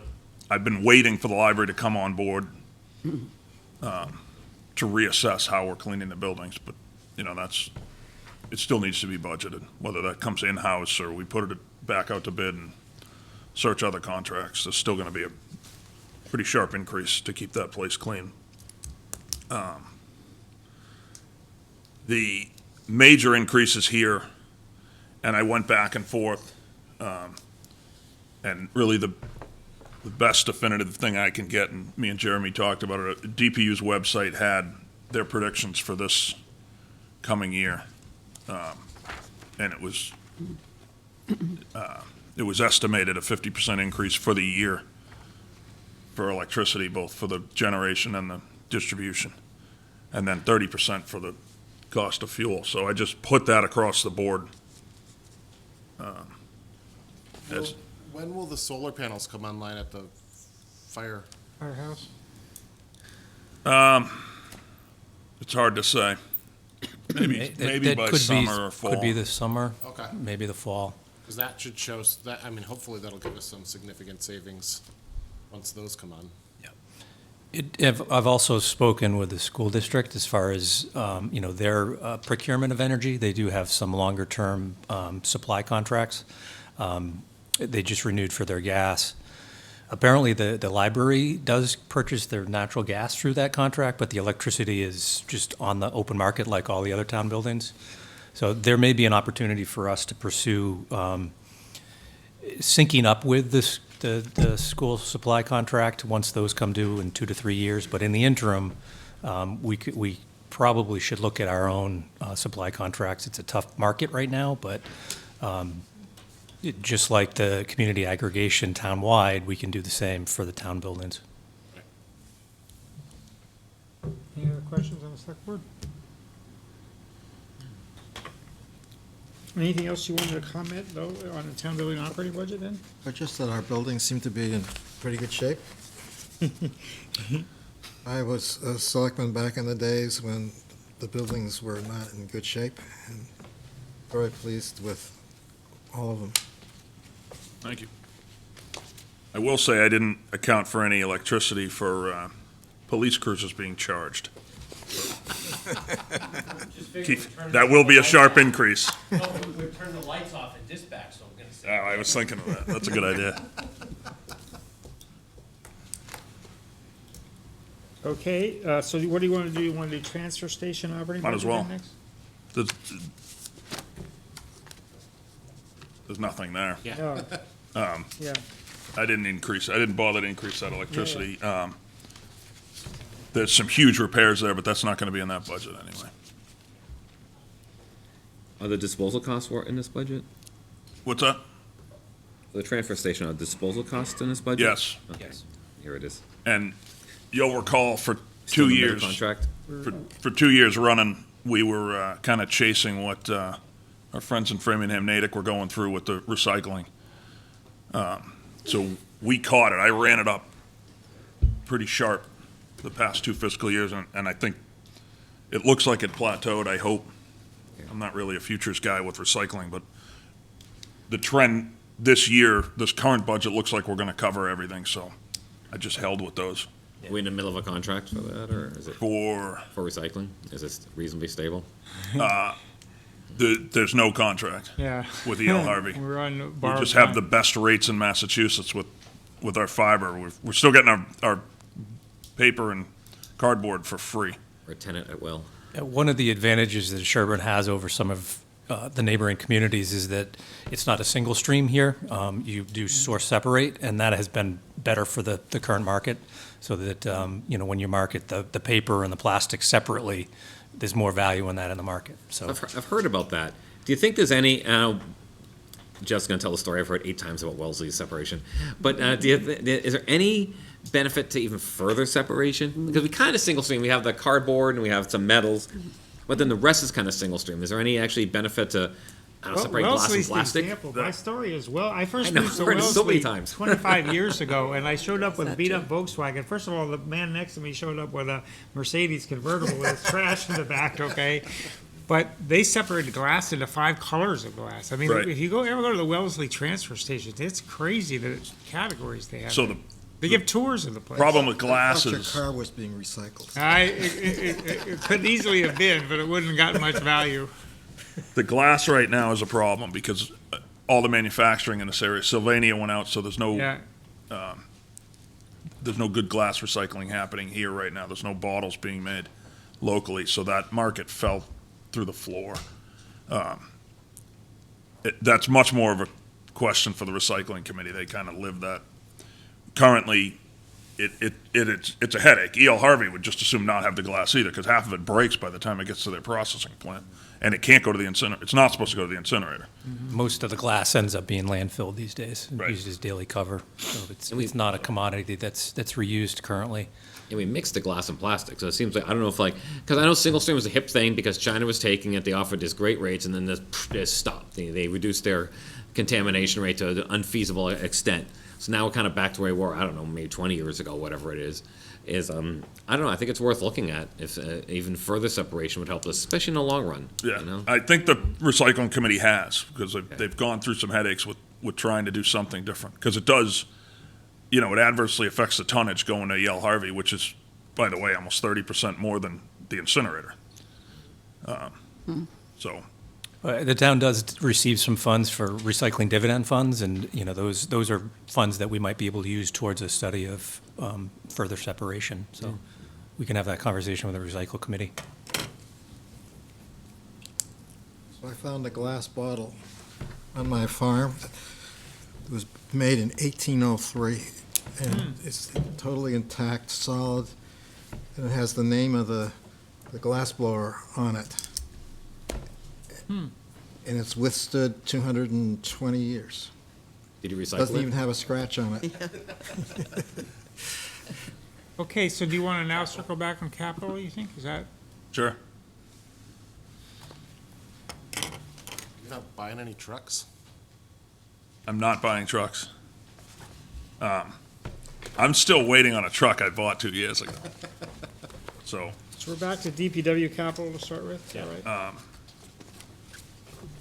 yeah, I think you have it all in that one place, right? yeah, that's why I decided to Okay. wait, and I can't seem to get mine to open. The last page of the DPW section. Gotta go back. Pretty hard to read the way it printed Yep, out. yep. Yeah, a little larger print would help. Yeah. Well, she can bring it up. It's just 3 items.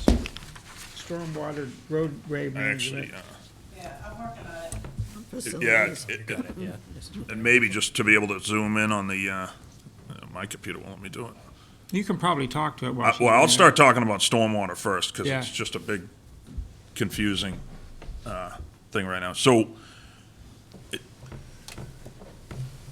in the real presentation, we can go over later exactly what leads us to the estimate for this year. But the consultant gave us an estimate of basically the maximum we'll spend this year for our compliance effort. It's a lot more than I feel like we should be spending on consultants for stormwater. Each year, there's a little bit more work that needs to be done for the MS4 compliance, and we're headed towards actual physical work that we're going to have to do for phosphorus reduction, which is mandated because we're mostly in the Charles River watershed. We could go on for probably 3 hours through some really boring stuff about stormwater, phosphorus, nitrogen. Currently, we're looking at grants, obviously, for some of this, and there's a potential that we may actually change how much jurisdiction they have once the census gets adopted, because at least the Census Bureau looks at us as an entirely rural town now, because we're under 5,000. So it's debatable whether the permit writers are going to recognize that.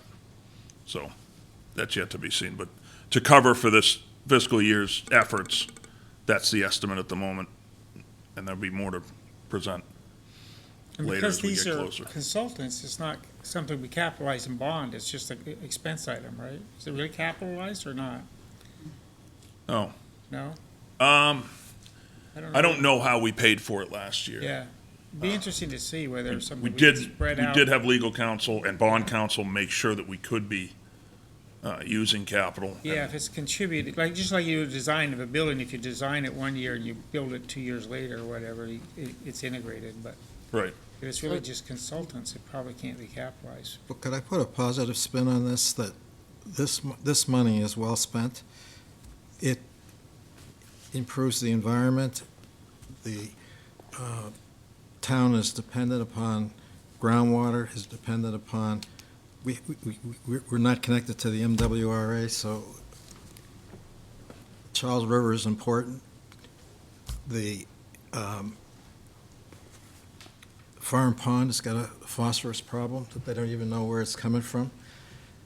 So the more that we spend on things like improving our stormwater discharges, ultimately, the better off we are. I may, though, disagree that actually strict adherence to the permit does not necessarily contribute to actually improvements in the environment. I think that, sometimes you write these plans because it's required, and a NIPD's permit does not actually go hand in hand with actual physical improvements or structural improvements to, let's say, discharges to Farm Pond. So I think that's great in a generic sense, but I'm not sure you're right there, Paul. Because I kind of have it, I don't know. I know that Sherborn actually has the least requirements to actually improve, to reduce phosphorus of all the communities in the Charles River watershed.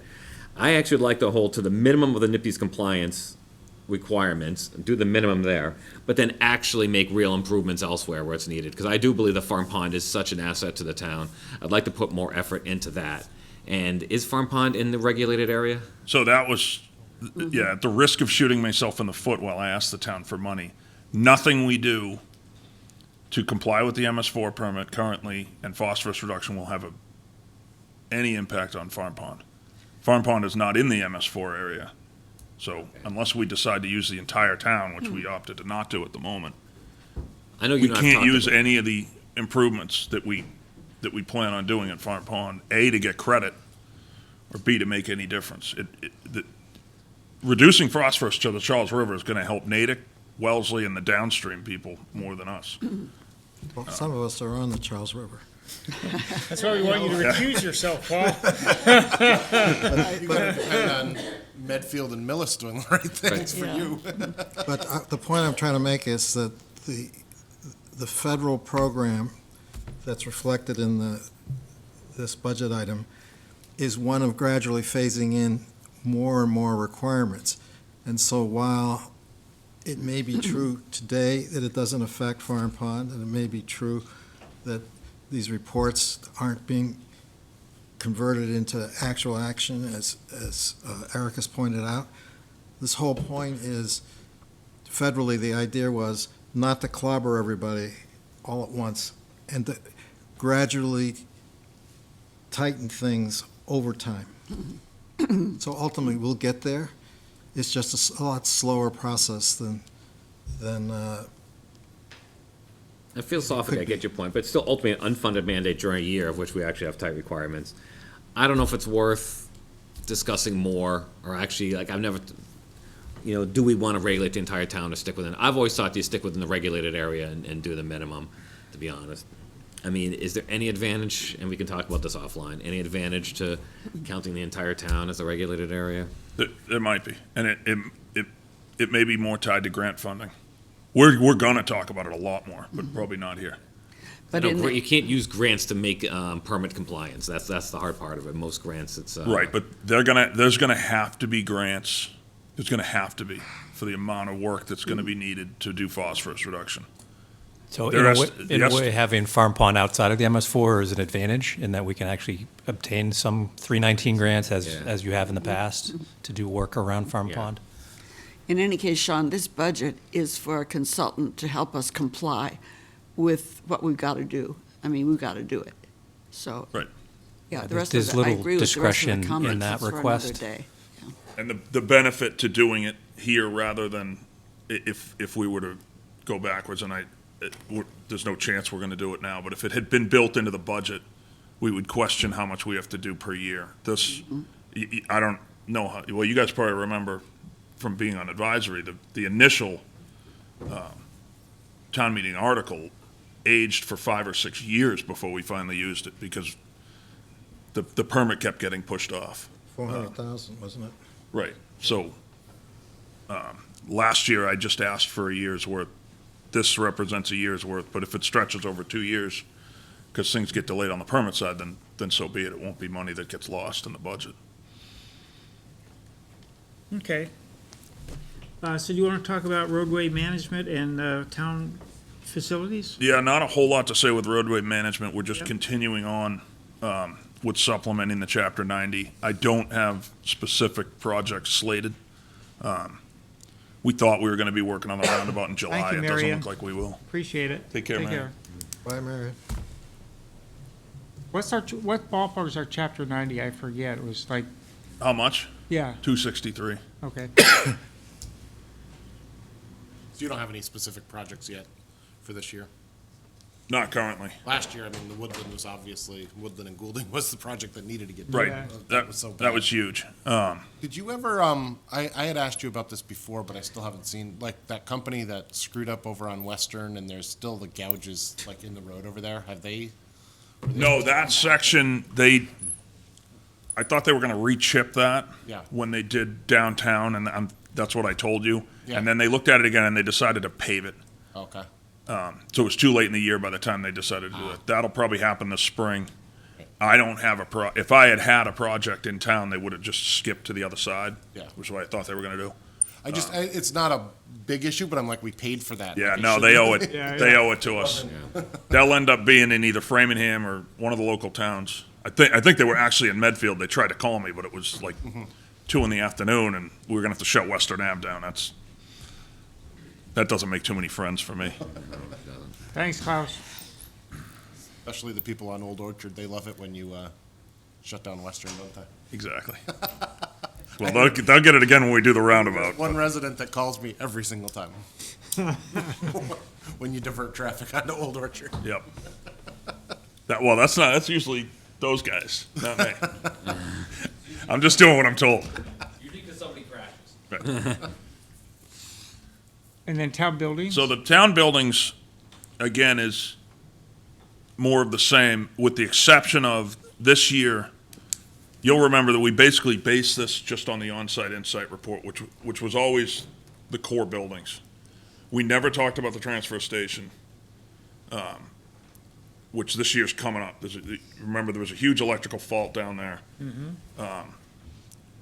We're trying to tie we have massive electrical upgrades to do down there, whether we want to or not. I'm trying to tie that in with if we end up doing the solar down there. So there's a cost. I don't even have the cost yet because I don't have an engineer working on it, but I'm guessing $50,000 to $75,000 worth of work needs to be done. So I'm basically adding the facilities, and I'm calling it infrastructure because there was also something you probably both remember. We used to have a dry hydrant article. It also sat and aged for a handful of years because we have that infrastructure. We forget it's there, but there's hydrants all through town that need work. In fact, it finally aged out. We spent the last of it right before July 1st because it was going to term out anyway. And then we had a pump failure up on Forest Street. There's a well in not on Forest, well, it's Forest Street, but it's the Cider Hill Backs development. up Cider Hill, yeah. There's a well there that feeds a tank. Mhm. So that finally failed, the piping failed. So there's really no reason for that to be its own article and just sit. It seems to make sense to just have buildings and infrastructure all under one. They're all similar like projects, so. Any question? Yeah, is that public infrastructure, a well that feeds a tank on Cider Hill? It is. It was part of when that development, when they put that development in, they put a tank that's actually up on Forest Street. For fire The high suppression? part of Forest Street right there, yeah. I should know, this is like at my house. I mean, I should know this. The town accepted that along with the road back in I don't even remember what year that was. Yeah. So we maintained the well. I remember when Cider Hill went in. I just don't remember this.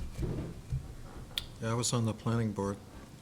Now, I was a kid lighting off fireworks in the old sand pit. We actually called that was now Cider. Yeah, I remember jumping off the piles. Those are the only sand piles better than the ones at the DPW. And they didn't taste salty like the ones at DPW. All right, does anybody have any other questions? Just sort of an irrelevant question. Okay. How are we doing on this rotary thing for Maple and Washington? So the design's coming along. We were hoping to have the funding secured or mostly secured by now. This day and age, we need to be about 6 to 8 months out for material procurement. So my goal was a July construction. That's gonna slip. I don't think, I mean, we would have needed to order materials right about now to try to pull it off in the summer. It's gonna be a really difficult project to do not in the summer, because we're gonna have to close both roads. And, I mean, it'll be difficult to even get here while it's closed. So it looks like it's probably gonna be summer of '24, which will give us time to finish the design. The costs will go way up then. Well, the costs have screamed up already. You know, there's some that think the cost might come back down because oil can't stay as high as it was last year. But we have a local problem in the Northeast with granite procurement right now because one of the major granite suppliers went out. So that adds to the cost and the complexity. You'll remember when we did Pine Hill, that was a town meeting article. We couldn't sign the contract till July 1st, and we finished by August 30th. We could never pull that off with the roundabout right now because we need to be procuring materials right now. It was depending on that going in this summer. My daughter turned 16 in September. She's gonna drive I through that know. intersection every time. I'm sorry. Teach her how to use Old Orchard. It's easier to pull out of. We're working on identifying funds for that. So you'll see in your next meeting, you'll see an agenda item to accept some grants from a Complete Streets grants. It funds about 30 to 40% of that intersection improvement. And actually, with this schedule, it gives us more time to chase after some other grants and monies available from the Commonwealth to fully fund it without seeking local matching funds. Great, thanks, Sean. I think we're good. So we'll break for lunch now, everybody, and we booked 20 minutes for lunch, so if we stick to that, we would reconvene at 12:30.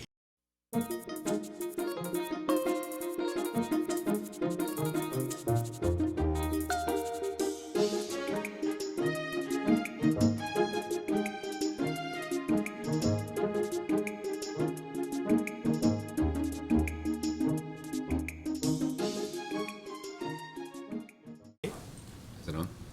So we're ready to reconvene after lunch, the Select Board review of Select Board budget items and on January 14th. And the next item on the agenda is the capital for the regional schools. And Dawn is here to present it. I think Deb brought it up on the screen. She can zoom in. Dawn, Deb, can you zoom in a bit more? It's a little small on the You screen. also here. have the Pine Hill, right? You have both? You have both? Yeah, actually, that looks like Pine Hill that's up there right now. Pine Hill up there. Yeah, Yeah. I was gonna say, that just didn't Can look you the just region. zoom in, Deb, a little bit? Yeah, I'm trying. That's okay. You can start and she'll get So it. just for Pine Hill, there's just actually one request for fiscal year '24. and that is an EMS upgrade, and that's our energy management system. Yep.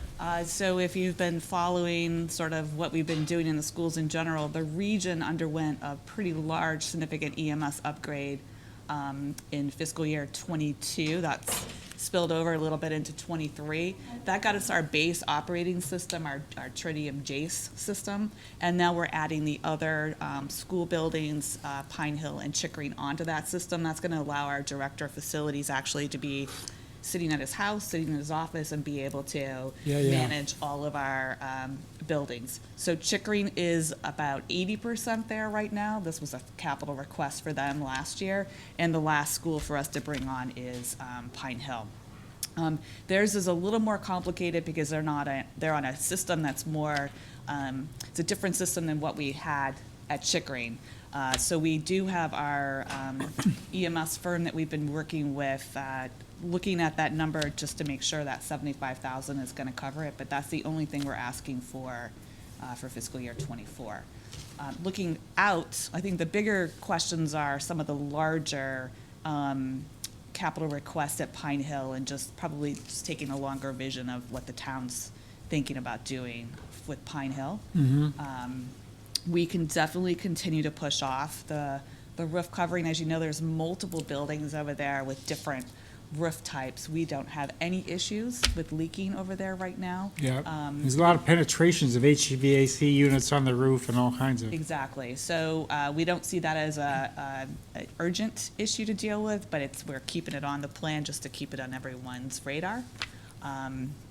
And like I said, we went ahead and did all of our buildings at the same time because, as you know, we undertook the middle school in Linquist Commons this summer. So while we had consultants out working with us, they did all of our buildings just to see where we are. And so that is a estimate from them that is a little bit dated at this point now. It's about 2 years old, but it's on there as a placeholder to think about, but nothing that we're probably going to push for in '25. Okay. So other than that, you're looking pretty good over there at Pine Hill as far as the 5-year plan. All right. And bringing up the regional. Yeah, so the region, as you know, all of our schools outside of Pine Hill are all about the same age, right? We're hitting that 20-year mark. So what we have on the plan for fiscal year '24 at the region, the largest project is really replacing all 7 rooftop air handling units on the high school. We engaged an engineering firm to perform a condition study. So when they went and assessed everything, they are recommending that we replace all 7. They're past their useful life. And we're also missing out on new energy saving mechanisms in those units that are really not up to compliance code for energy if we were building today. That includes the CO2 monitoring and the energy, this is all I'm an accountant, remember, the energy recovery section. Yep. So those upgrades to the existing rooftop and air handlers are included in their estimated costs of the 1.1. So it might have some operating cost benefits down the road if your energy costs are. Absolutely. You won't see it because the energy prices are going up per unit, but you might have less units. We can hold to Yeah. steady. Yeah. And that, along with our new EMS system, that just allows us a much more distinct monitoring. Yeah. Then we're hoping that all of those, that whole package together. As you know, we spend a lot of money on an annual basis on preventative maintenance, so we do typically get things past its useful life, but I think it's, in the next year, those are going to need to be replaced, otherwise more costly repairs are going to be due. The other smaller projects compared to that we have slated for '24 is, as you know, every year we've been coming forward with doing floors in some part of all of our buildings. We're looking to do the whole math wing over at the high school. By doing that, will have hit 90% of the building in replacing tile. As you know, we veered away from the VCT and we're doing the LVT, or the ultra quartz, which provides us the lower maintenance of not stripping and waxing on an annual basis. It's better for the environment. It's less labor intensive for our staff. So we can maybe hopefully address some other cleaning issues in the summer and not spend so much time. It's very labor intensive to do the stripping and waxing. We were initially thinking about splitting the math wing to do the hallways one year and the classrooms the next, but when it comes down to efficiency of having them there and moving all their furniture around, I decided just to combine them, and we'll try to do it all in one summer. So we have a state contract-based price quote on that for $120,000. And then we're looking to renovate and replace the 2 small bathrooms that are in Lindquist that are our student bathrooms. So if you're a parent, you probably haven't seen those bathrooms because they're down back I in know a where funny they are, hallway. yeah. But they are pretty bad shape. Retro. And very retro and really not enticing for anyone to come into. The 60,000 placeholder I'm hoping is on the high side. We've actually had 2 contractors come out, as well as our flooring guy, to give us some tile quotes. We're going to be able to sort of keep the partitions, but we're looking to replace the fixtures and the tile floors. It has cement block walls, so that's not an issue. So I'm hoping that 60,000 will come down a little bit when we get some better quotes. But that is our plan. We're also using that as an opportunity to do some of our sustainability initiatives and put the paperless, the hand dryers, low flow, motion sensor sinks. So it'll sort of be our little prototype as we move forward to have to do the remaining bathrooms in all of our buildings. So we're sort of doing this sort of as a little test as well. And then we are always maintaining our wastewater treatment plant. And so we're putting a placeholder on it for a replacement / upgrade of a segment of that at a cost of $25,000. Our contract maintenance company right now is putting together sort of a long-range capital plan for our wastewater treatment plant, mainly because we're hitting the 20-year mark on that. These little projects that we do from year to year actually do help immensely, but some of the larger infrastructure is probably going to have to be addressed maybe in the next 5 years or so. So they're putting together, their engineers are doing that work for us. So the 1.3 million. Yep. Roughly what portion of that is Sherborn? You're like 43 or 44%. I will, when I go back to the office, I'm going to email Jeannie the exact number. I should have brought that with me and I forgot. But your capital percentage of the region is, I think, somewhere between 43 and 44%. So roughly, that's just so I have an idea what we're dealing with. Yeah, and I'm hoping that the region will only be asking the towns for the $1.1 million. As you know, we take on some projects ourselves with E&D. Excess surplus from our budget, and also I know Sherborn Advisory is looking for us to put our E&D down closer to the 4%. I have about 100,000 extra right now in E&D, so I could apply that to capital. We much prefer to use E&D to pay for capital one-time items versus applying it to the operating budget. Yeah. So I'm very comfortable doing that for capital, and if that gets us to the 4% to sort of meet everyone's desire. My plan is that hopefully we're only going to be asking you for the $1.1 million. So I know it's proportioned based on population of kids in the system, right?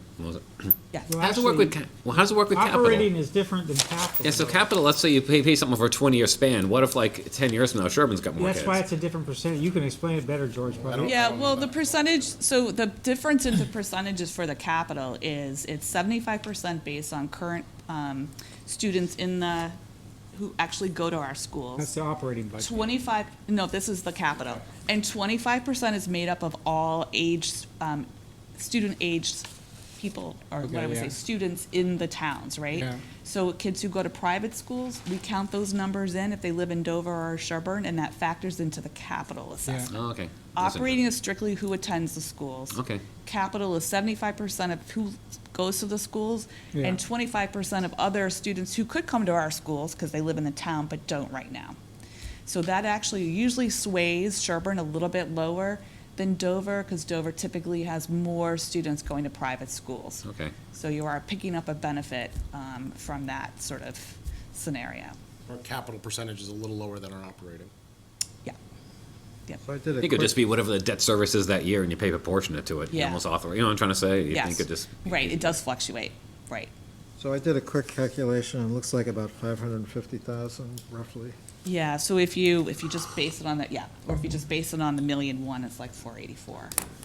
Okay. I think that we'll only be asking the towns to contribute to the rooftop air handlers, and then we'll take on the other ones. Okay.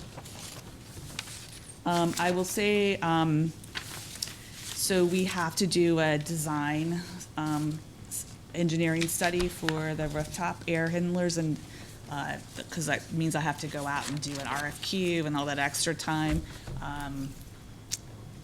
I don't think I'm gonna have the numbers like I did for the roof project that we actually knew were bid before we went, but we'll try to get a better handle. I feel really pretty confident with the estimate. We've included everything the consultant told us in the 1.1, so that we didn't leave anything out, so it gives us maybe a little bit of fluctuation, but that's just my only concern. It's also the market that we're still in for getting any of this work done is still incredibly difficult, especially where we're looking for equipment versus just the liquid that they poured on top of my rooftops.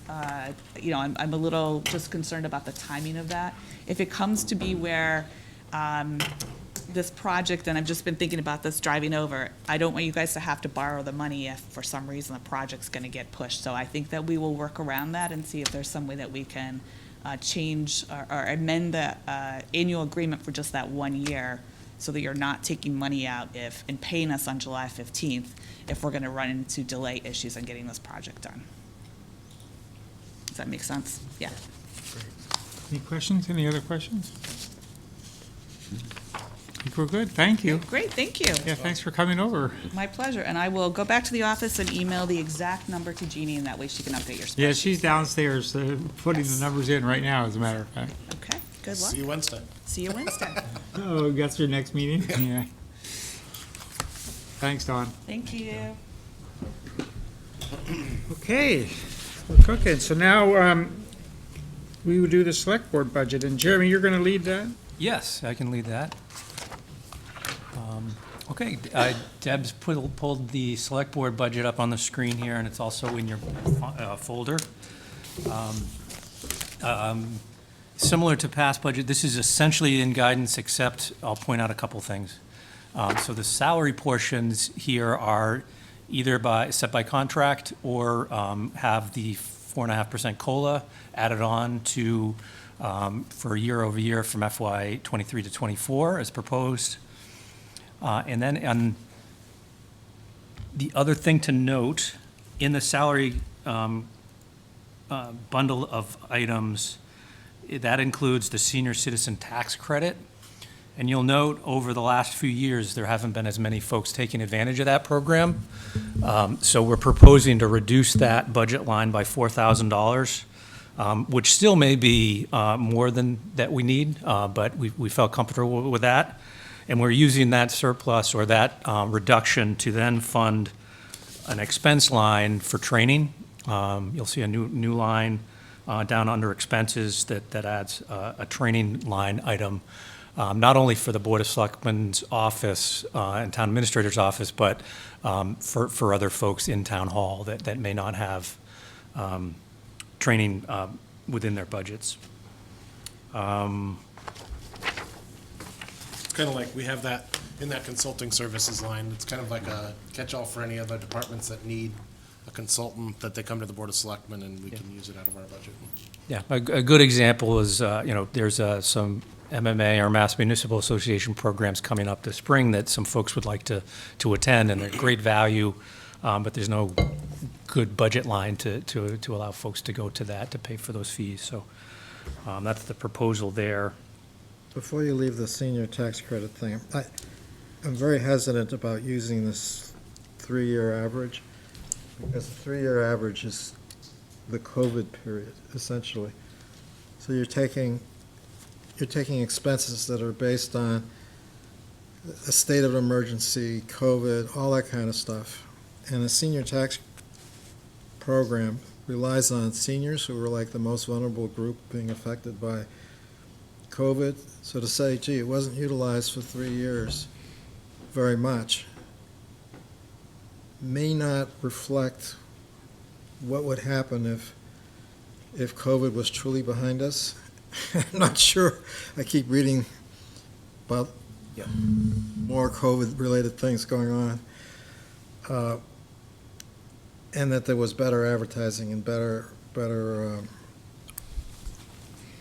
what's the right word, marketing of the program to seniors. Fully agreed, yeah, and, we're looking at a longer-term average as well. So, the budget for last year, or this current fiscal year, was 12,382. And yes, the three-year average is down at 3,000, but we're not proposing to go down to 3,000. We're budgeting proposing- 8,000, and We're we're still budgeting way more than we've spent. almost three times the exactly. three-year So average. I'm okay. I think that makes sense. And I agree. I would agree with Paul if we were going down to like a 3,000 or a 5,000. Yeah, yeah. But at 8,000, I think we're going to be. Yeah, we fine. can- It's a we great can- program that we do definitely need to get the word out and advertise more and get folks back to utilizing that program. So I fully agree with reaching out more in the future to get folks to kind of reinvigorate that program. But I think the funding we're proposing can accommodate for a growth from where we've been at for the last few years. I'm going to go back to a theme here with the admin assistant job here, where that's not changed. I think you said you'll go through it and get back to us on, Yes. on where the different hours are between DPW and building department and select board and Yep. and just so we can have a clearer idea of what the increase is increase in hours or just kind of sorting that all out.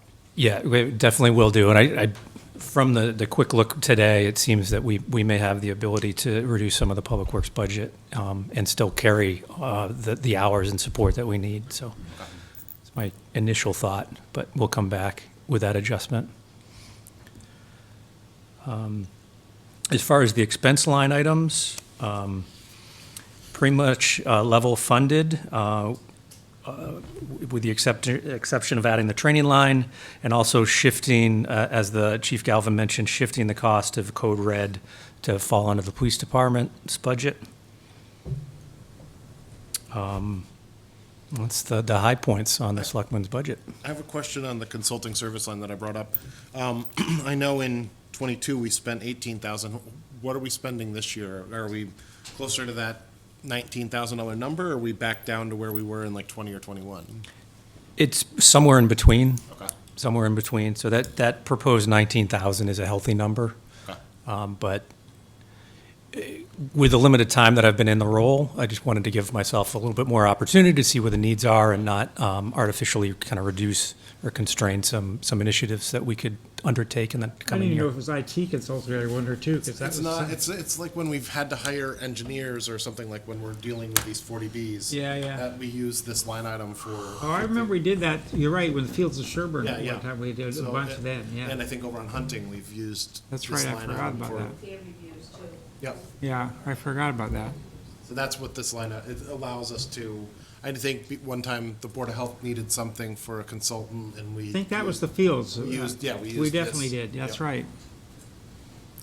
The one item we don't have in here, we'll discuss it at Select Board this Thursday, is we're looking at changing and upgrading the Assistant Town Administrator and HR Director position, but that, we have some information on that and we'll be presenting that. I think it's on this coming Thursday, whatever, On Friday, the Personnel Board has set a meeting for Friday, this coming Friday, this Friday, to okay, so discuss the then we'll position. talk about it 2 weeks. That's not budgeted in here right now, but that'll Correct. reflect But the there change. are two items here. There is the HR support Yeah, this, underneath the. Yes, I know, but we're gonna 10,400 merge the two and and probably 79. upgrade it a little bit, yes. Okay. So already there's 90,000 right there. Right. It'll be more than that. We'll go through the data we But have. whatever it Yeah. is, I'm saying it's not going to be like a huge, No, I know, but I just want to let you know there was an item here that wasn't reflected, and we I just have- want Dan to know we're not going to do an override We- because we're creating a new position and blah, blah, No, blah. no, but The but funding it's something we need to address, and we've done some work on it. Eric's done a lot of work on it also, and I think it's one of the things that you see, we integrated IT much better with Klaus this year. We need to do the same for HR. We haven't really, you've talked about this a lot too, is that HR has become very complicated now, and the Personnel Board performs a sort of a good policy role, but they're not really a day-to-day role, you know. So I think that it's important that we reflect HR needs of different departments too. So we'll bring that up, and I didn't realize it was this coming Friday, so that's good. I don't have any other items? Looks good. Okay. So then you want to do, then it shows legal and a ZBA. And insurance, you missed Sure, insurance. oh, yeah. Yeah, Deb, could you bring up insurance? Yep.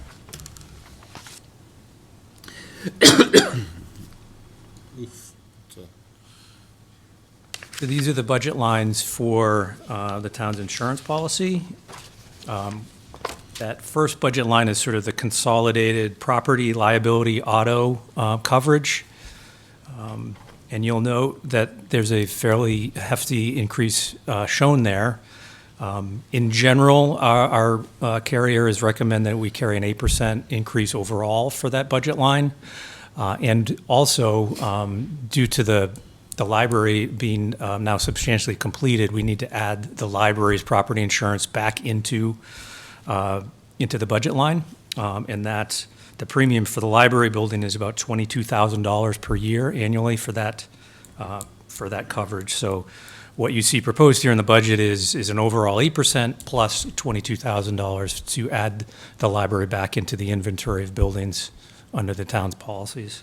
Does this have reflected in it, though? We did, one thing that I think we needed to do, it hadn't done in the past, was when we signed the new community center lease, they're now paying for property and casualty insurance, which I don't think we were charging them for. Diane can explain it. There's $3,000 or $3,600 that we're now charging them annually for the community center property and casualty, which I don't think we, even though we were allowed to, I don't think we were doing. Diane can explain. Well, I did. I spoke to Doug Furbish Yeah. and Lois. Yeah, Alexander. Yeah. And I just got an email from them asking if I could just send them a copy of an invoice. Yeah. That they would pay. But no, I know that's good. We put it, it was always in our contract, we never, but I'm just wondering if this 207,000.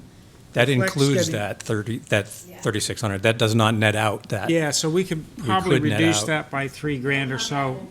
Yeah, exactly. So we always had the capability to do this, but we didn't, none of us knew, so. Where are employee benefits and employee insurance? That used to be carried? another category. I know, I was wondering that too. Because I thought that was in the insurance, but I Yeah, guess. it's in another. There's another category. line item for employee benefits. Oh, okay, okay. Is that one of it in the book? I think it's because think it's it not a is in the- select board budget. Well, no, it's not in one of the, I assume.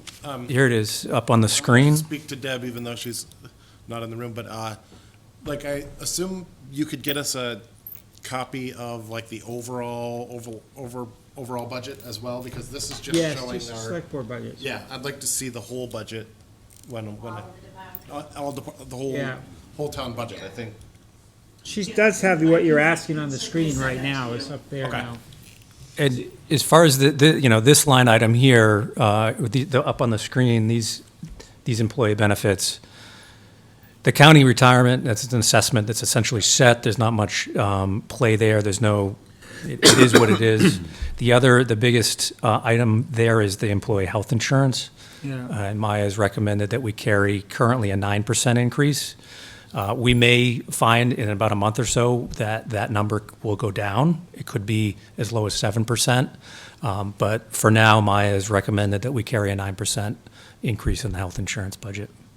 It's actually complicated because the costs could go up 9%, but we had a problem with COVID where utilization was down. So people didn't want to go to the doctor, which sounds like a good thing, we save money, but it's a bad thing because they're not getting care. So actually costs of care can be higher now because conditions went undetected for a while. So it's a weird environment right now. All right. So just a question about free cash.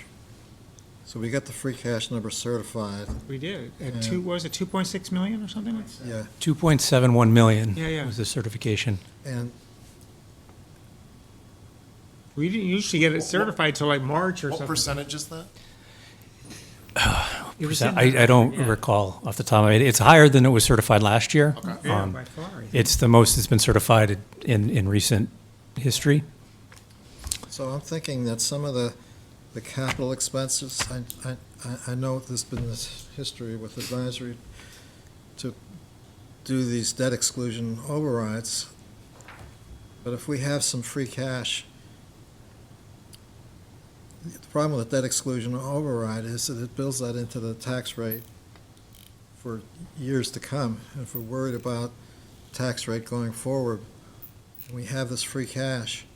Yeah, we can put some into stabilization, we can put some into OPEB, but why not use some of it to cover some of these capital expenses that we've been. Well, you got to remember the advisory mantra, which is free cash is not free and it's not cash. So it's not really available funds. It's retained earnings. And it's the larger items where we want to, the people who, as we've talked about, if you're going to use something over 20 years, people should be paying for, like 20 years from now, those Future people should still citizens be can paying for it. pay, yeah. But at the other side of it, that might be a good year Or- to use free cash for capital items because Yeah. of the high interest rates. As long as we have the cash flow. For a while, when we went to quarterly tax payments, cash flow got easier, I think, a little bit, but it's Yeah, also. the high interest rates, and I saw, I think, in the treasurer's budget, all these debt service stuff. Mhm. And I'm thinking that if we keep adding debt every year, I haven't seen a chart. You didn't have a chart that showed the fall off of debt and the addition of debt. But at some point, why keep adding debt if we don't need to? No. Because there's a debt service cost to that debt. Yeah. I mean, there is one warrant article requesting funding for the celebration of the 350th anniversary of the town. They're looking for, I believe, at the high amount would be $35,000. That could be, free cash could be an opportunity to Yeah, fund that. that's a good idea. That's not a long-term asset. You can't borrow for that. No. That's $100 for every year. All right. All right. So we've covered insurance. So is legal next? Yeah, legal's easy. That's just. Legal's like the snow. What we do every year. It's the same as snow and ice. Currently level funded. Just like the snow budget. Yeah. So it's funded at $80,000 as it was last year. Yep. I will say, town council has started to include me on some of the responses and has reached out to help, so I can help guide their priorities and what they're working on. So I'm hoping that helps with some efficiencies and, moving along things that may be a priority of the board.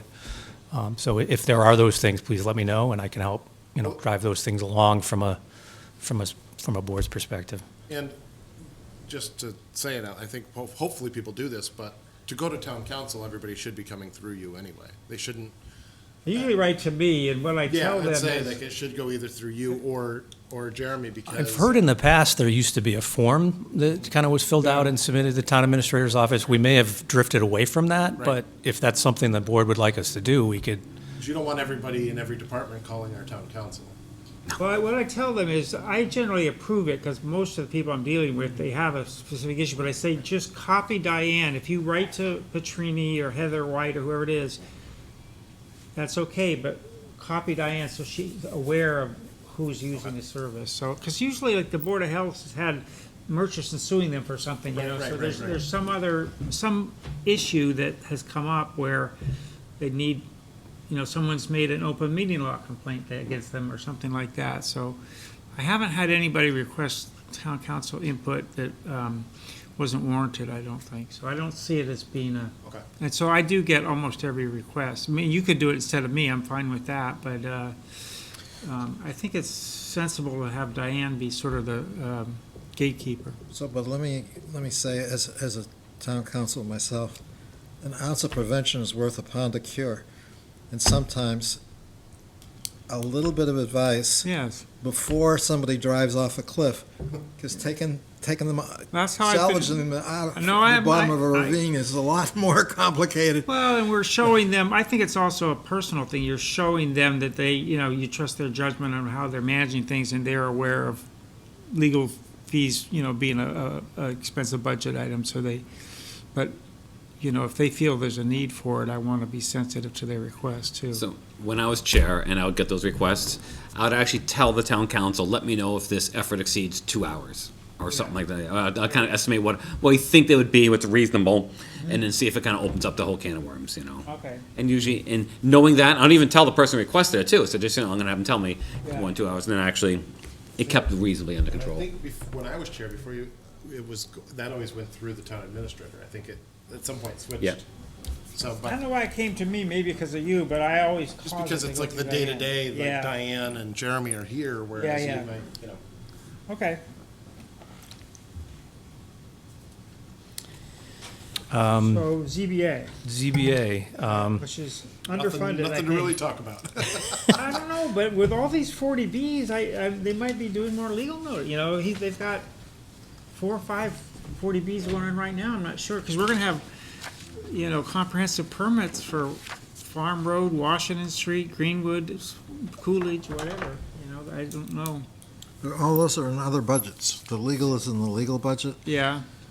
But they're gonna Experts, this has all the legal notices and. Yeah, but it's only like, I don't think. Minor it's, dollars, it's but- minor dollars. I yeah, would- the legal notices, every time they have a hearing, they're supposed to Yeah. publish the notice of the hearing. We're gonna be having a lot more hearings. That's my point.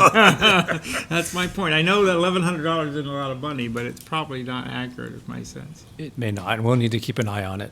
Yeah. No, I don't think it's not a hot issue, but. All right. We're running through the warrant. What did I forget? I think we're onto the warrant, right? Yep. On a roll.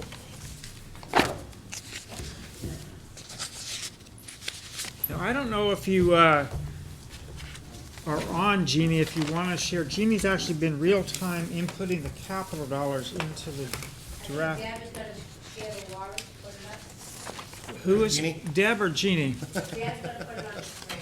Yeah, there she is. Yeah, this is an updated checklist Oh, thank you. with the capital items on there. John says that the Sherborn share is 46.05. Thank you.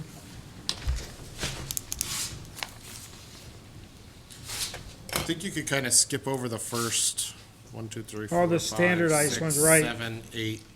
Not, I mean, we've gone through. Done the omnibus. capital already We've here. already gone through all these capital items too, so Yeah, I Yeah. just have, I think it just goes down to, and we talked about the 350th. Yeah, The combined treasurer, we voted on that the last time. same thing with the assessor. Assessors. We're down to land acquisition. That's really just a What- change. What does that mean to change the membership from I- capital budget to groundwater I protection? think, because I was, Oh, capital budget member is a member of the there's land always, acquisition. there used to always be a member of capital budget. Uh-huh. Was on- And then Mary Wolf threw me off because select board members can't technically be on any other committee, not, advisory can't be on any other. Right. So Mary Wolf threw me off land acquisition for that reason. That makes sense to have groundwater protection on there. I mean, The only thing is that I almost would think both, because, what happens if we're then gonna buy the property? If we decide that it's not gonna be the town buying it, I know it's gonna be, but was that more capital budget or would it be more? Yeah, but I end up being, how advisory always appoints a person to capital budget, so I was both, but. But anyway, I would just go with what they say, but that's what it is, it's just changing who sits on land acquisition Well, I committee. think groundwater protection's perspective is important because. No, I'm not No, saying we're it's not. not. I don't think we're debating the actual. I think we all in agreement the actual inherent aspects of it. I think they're Yeah. talking to technicalities. Yeah. I don't see that one having any kind of challenge. Yes, I agree. We already voted on this next one. Yeah, we did. Personnel admin. Oh, Well, Vicky, wait, before we leave then, can I move to put it on the warrant? I think it's already up, this is the one. Is this a warrant, Paul? It's on. We have to He means put for the, article on the warrant. Why don't we Select board wait till the sponsorship. end and just, because we could probably vote to put all this on the warrant Yeah. in one vote. Okay. We already voted though, didn't we? On a few things, but not. Not on- land Did acquisition. the land acquisition one? I'm just saying, instead of making 300 motions. Oh, let's you just- mean, okay, that's fine. All right, so, that's fine. So that longevity one, Vicky talked to us about that one. Yep. And then this, Sean just mentioned this one. This is just the speed limit thing in really basically downtown. But it's really us just adopting a state law, and then we would then later vote on what districts to. what's the difference between this article and then the next article? So that's a specific. It turns out, I talked to Chris Owen about this. Okay, what? No, they're different.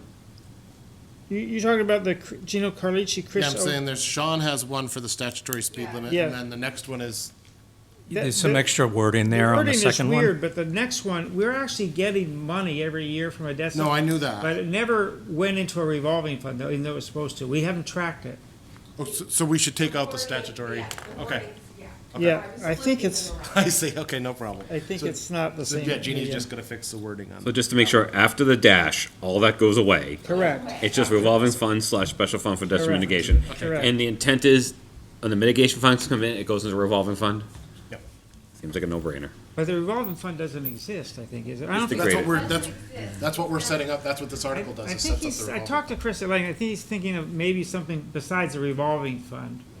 It's in the warrant that you should have had. Yes, but I think they try and decide, maybe, are you involved, Dan, whether revolving fund is the vehicle to do it or not? There may be a special revenue fund. I mean, it's very Yeah. similar to a revolving fund, but the idea is that the funds, when they come in, they'd be put in a certain fund, then they could accrue and then be used for a Yeah. project. And we were supposed to, in a way, we weren't really being fair, because we were supposed to show Odessa that it was geared towards the traffic, and so maybe it was, I was thinking, that intersection right where you are now, we always wanted to study that intersection anyway, with Whitney Street, but, I say we build sidewalks on Whitney. yeah. All the way to Far Pond, how about? No, I want it just down to the trail. Yeah, Just- yeah. I know, because there's only 2 parking spots there, I know. Exactly. Just to, So anyway, can I just go back to the traffic thing for a minute? Because yes. it's a little bit misleading, because the statute says what the words are here, but the state is saying they prefer town-wide speed limits, because, for a lot of reasons, I'll let the Mass Department of Transportation explain all that, but they have issued guidelines to communities saying,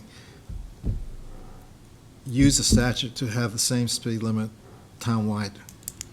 So you can reduce your speed limit townwide in addition to just doing a particular downtown. That is what this is, but effectively it's just downtown, because the townwide only affects thickly settled. Thickly settled Thickly is settled. every house, every 150 feet for a certain stretch of line. Unless it's changed under the statute, that's at least was the definition of thickly settled. No place in Sherborn has that but downtown. Think of it, our RA zoning, which is a minimum zoning of 1 acre in town, has 150-foot frontage. At no point is that actually perfectly maintained. So you, by definition, with our zoning, cannot maintain the definition of thickly settled. So this is townwide, but it only affects downtown. But what I'm saying is that although the statute has those words, it's actually being applied irrespective of those words. So the town-wide business is being done in places that are not thickly settled. Because when you have a town-wide speed limit reduction, there are segments of every town that doesn't meet it. And yet the Mass DOT is saying it's just so much easier, much more enforcement, police, all this kind of stuff, and for the drivers to know it's 25 miles an hour in this town than it is to say, on this block it's 25 miles an hour, but this next block is Yeah, 30 but these miles rural an hour. areas have no posted speed limits, so how are the drivers going to know what the Or speed limit It is? doesn't change block to block. Yeah, yeah. For the purpose of the warrant article, we might just want to make it just adoption of the Mass General Law That's and what stay it out of is. the. That's what I'm saying. That's what we're Just doing. keep it That's what it generic, is. and then at a future date, when the select board goes to adopt it, you can look at where and when, if it's townwide, if it's not. Yeah. Well, that's what For the this warrant article article, keep is. it general. That's why I'm saying the wording that's here, this, I guess for Jeannie's benefit, but you picked up the point I was trying to make, was that it was too specific in the, That it's the wording that I received. Sean's the sponsor. DPW director. Sean's the sponsor of this, so you can talk to Sean and get the language straightened out.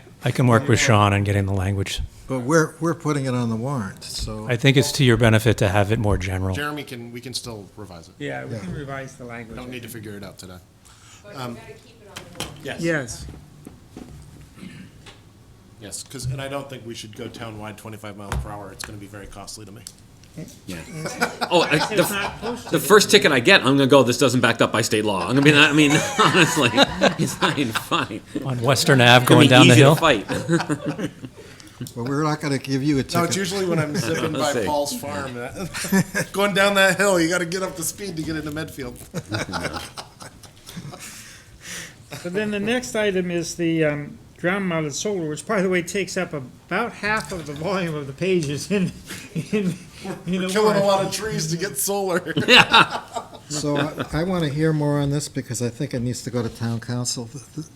The, Town council has this. I've already sent the warrant, the draft warrant to town council, so Heather already has. okay, but what I'm trying to say nicely is that this article needs specifically to be reviewed before we finalize it in the warrant. Right. Yeah, that's what she said. She sent it to Heather to finalize it. Okay. We have, as a town council, if I got this thing, the checklist and the draft warrant, I would not review anything until I got a warrant that's much further along. I think we need to just specifically ask her to look at that article. 'Cause I see some issues with that article. That's all. Well, do you want to talk to Heather then, so you can I get, don't want to interfere. I'm not town council here. well, I know, but you're a select board member, and so like, Yeah, if you have a I'm not a thoughts on it, librarian, but I've been working don't on the wait until library, so don't there. wait until if you already have issues with it, Yeah. instead of waiting for her to come back and then you have those issues, why don't you send an email to Jeannie or to Jeremy to have her share with Heather what your issues are with it? It could save time. That could save a lot of time. Okay, all right. It just doesn't seem to me it had been reviewed by town council already. We know it hasn't, they That's just what got she it. said. She sent it to her, and that It's complicated, you're right. we talked about the stretch energy code at the last meeting. Voted on. Yeah, my only concern there I mentioned is just the I affordable don't, housing. yeah, I worry about that, especially when we talked today with Dan's model about Yes. when we don't have any new growth. Yes, Are we gonna make it even harder for any new growth? yeah. Well, the main thing I want to know on the stretch code, everyone knows, is what other surrounding communities have also adopted. Brookline just adopted it this week. John Hyde told me. Okay. John and I are good friends. He was one of the ones who was. Yeah, supportive of John it. made a good presentation, but John you knows a lot about this passive house because he pointed out if we're building an 850 unit thing, And yes. Brookline's a lot different town than us. They did pass it this week. Yeah, yeah. I'm more care about geographically close and comparable communities demographic-wise. So Yeah, like yeah, exactly. Dover, Holliston, Medfield. I mean, if they don't have it, and we have it. I actually am worried a little bit about the competitive nature. Yeah. Well, and we're not, until we get it a 10% safe harbor on affordable housing, we're vulnerable, I think, to getting more affordable. Yeah. So then, what are these last four? Are those just placeholder, or these last four articles? It looks like, These are placeholders for Jackie, because we're updating the code. It's now, everything's gonna be in like a universal code. Oh, okay. So it's just the wording to approve the new I code. think what she did is, correct me if I'm wrong, we paid a consultant. We have bylaws that say we're using this bylaw to reinforce this state code, but the state code has changed since then, and we don't know that. Like, she gives the dog license as an example, we have to give people, our bylaws is 6 months to update their dog license or something. Well, actually, the state law is now 3 months, not 6 months, or, So that's basically, we're cleaning up all the bylaws. yeah. She had paid a consultant to take all our bylaws and just, the ones that reference a state code of some kind, comparing it to the current state code, and they were accurate when they were first created, but they're no longer accurate. So it's a cleanup, yeah. Good, because I'm sure some of these bylaws have been on the books for like 300 Exactly. years. So. The company's called E-Code. Oh yeah, almost And 350. she's away, so she'll have those So that's a good So I'll couple. make a motion then to include all of these articles on the warrant, the ones that we haven't voted on yet.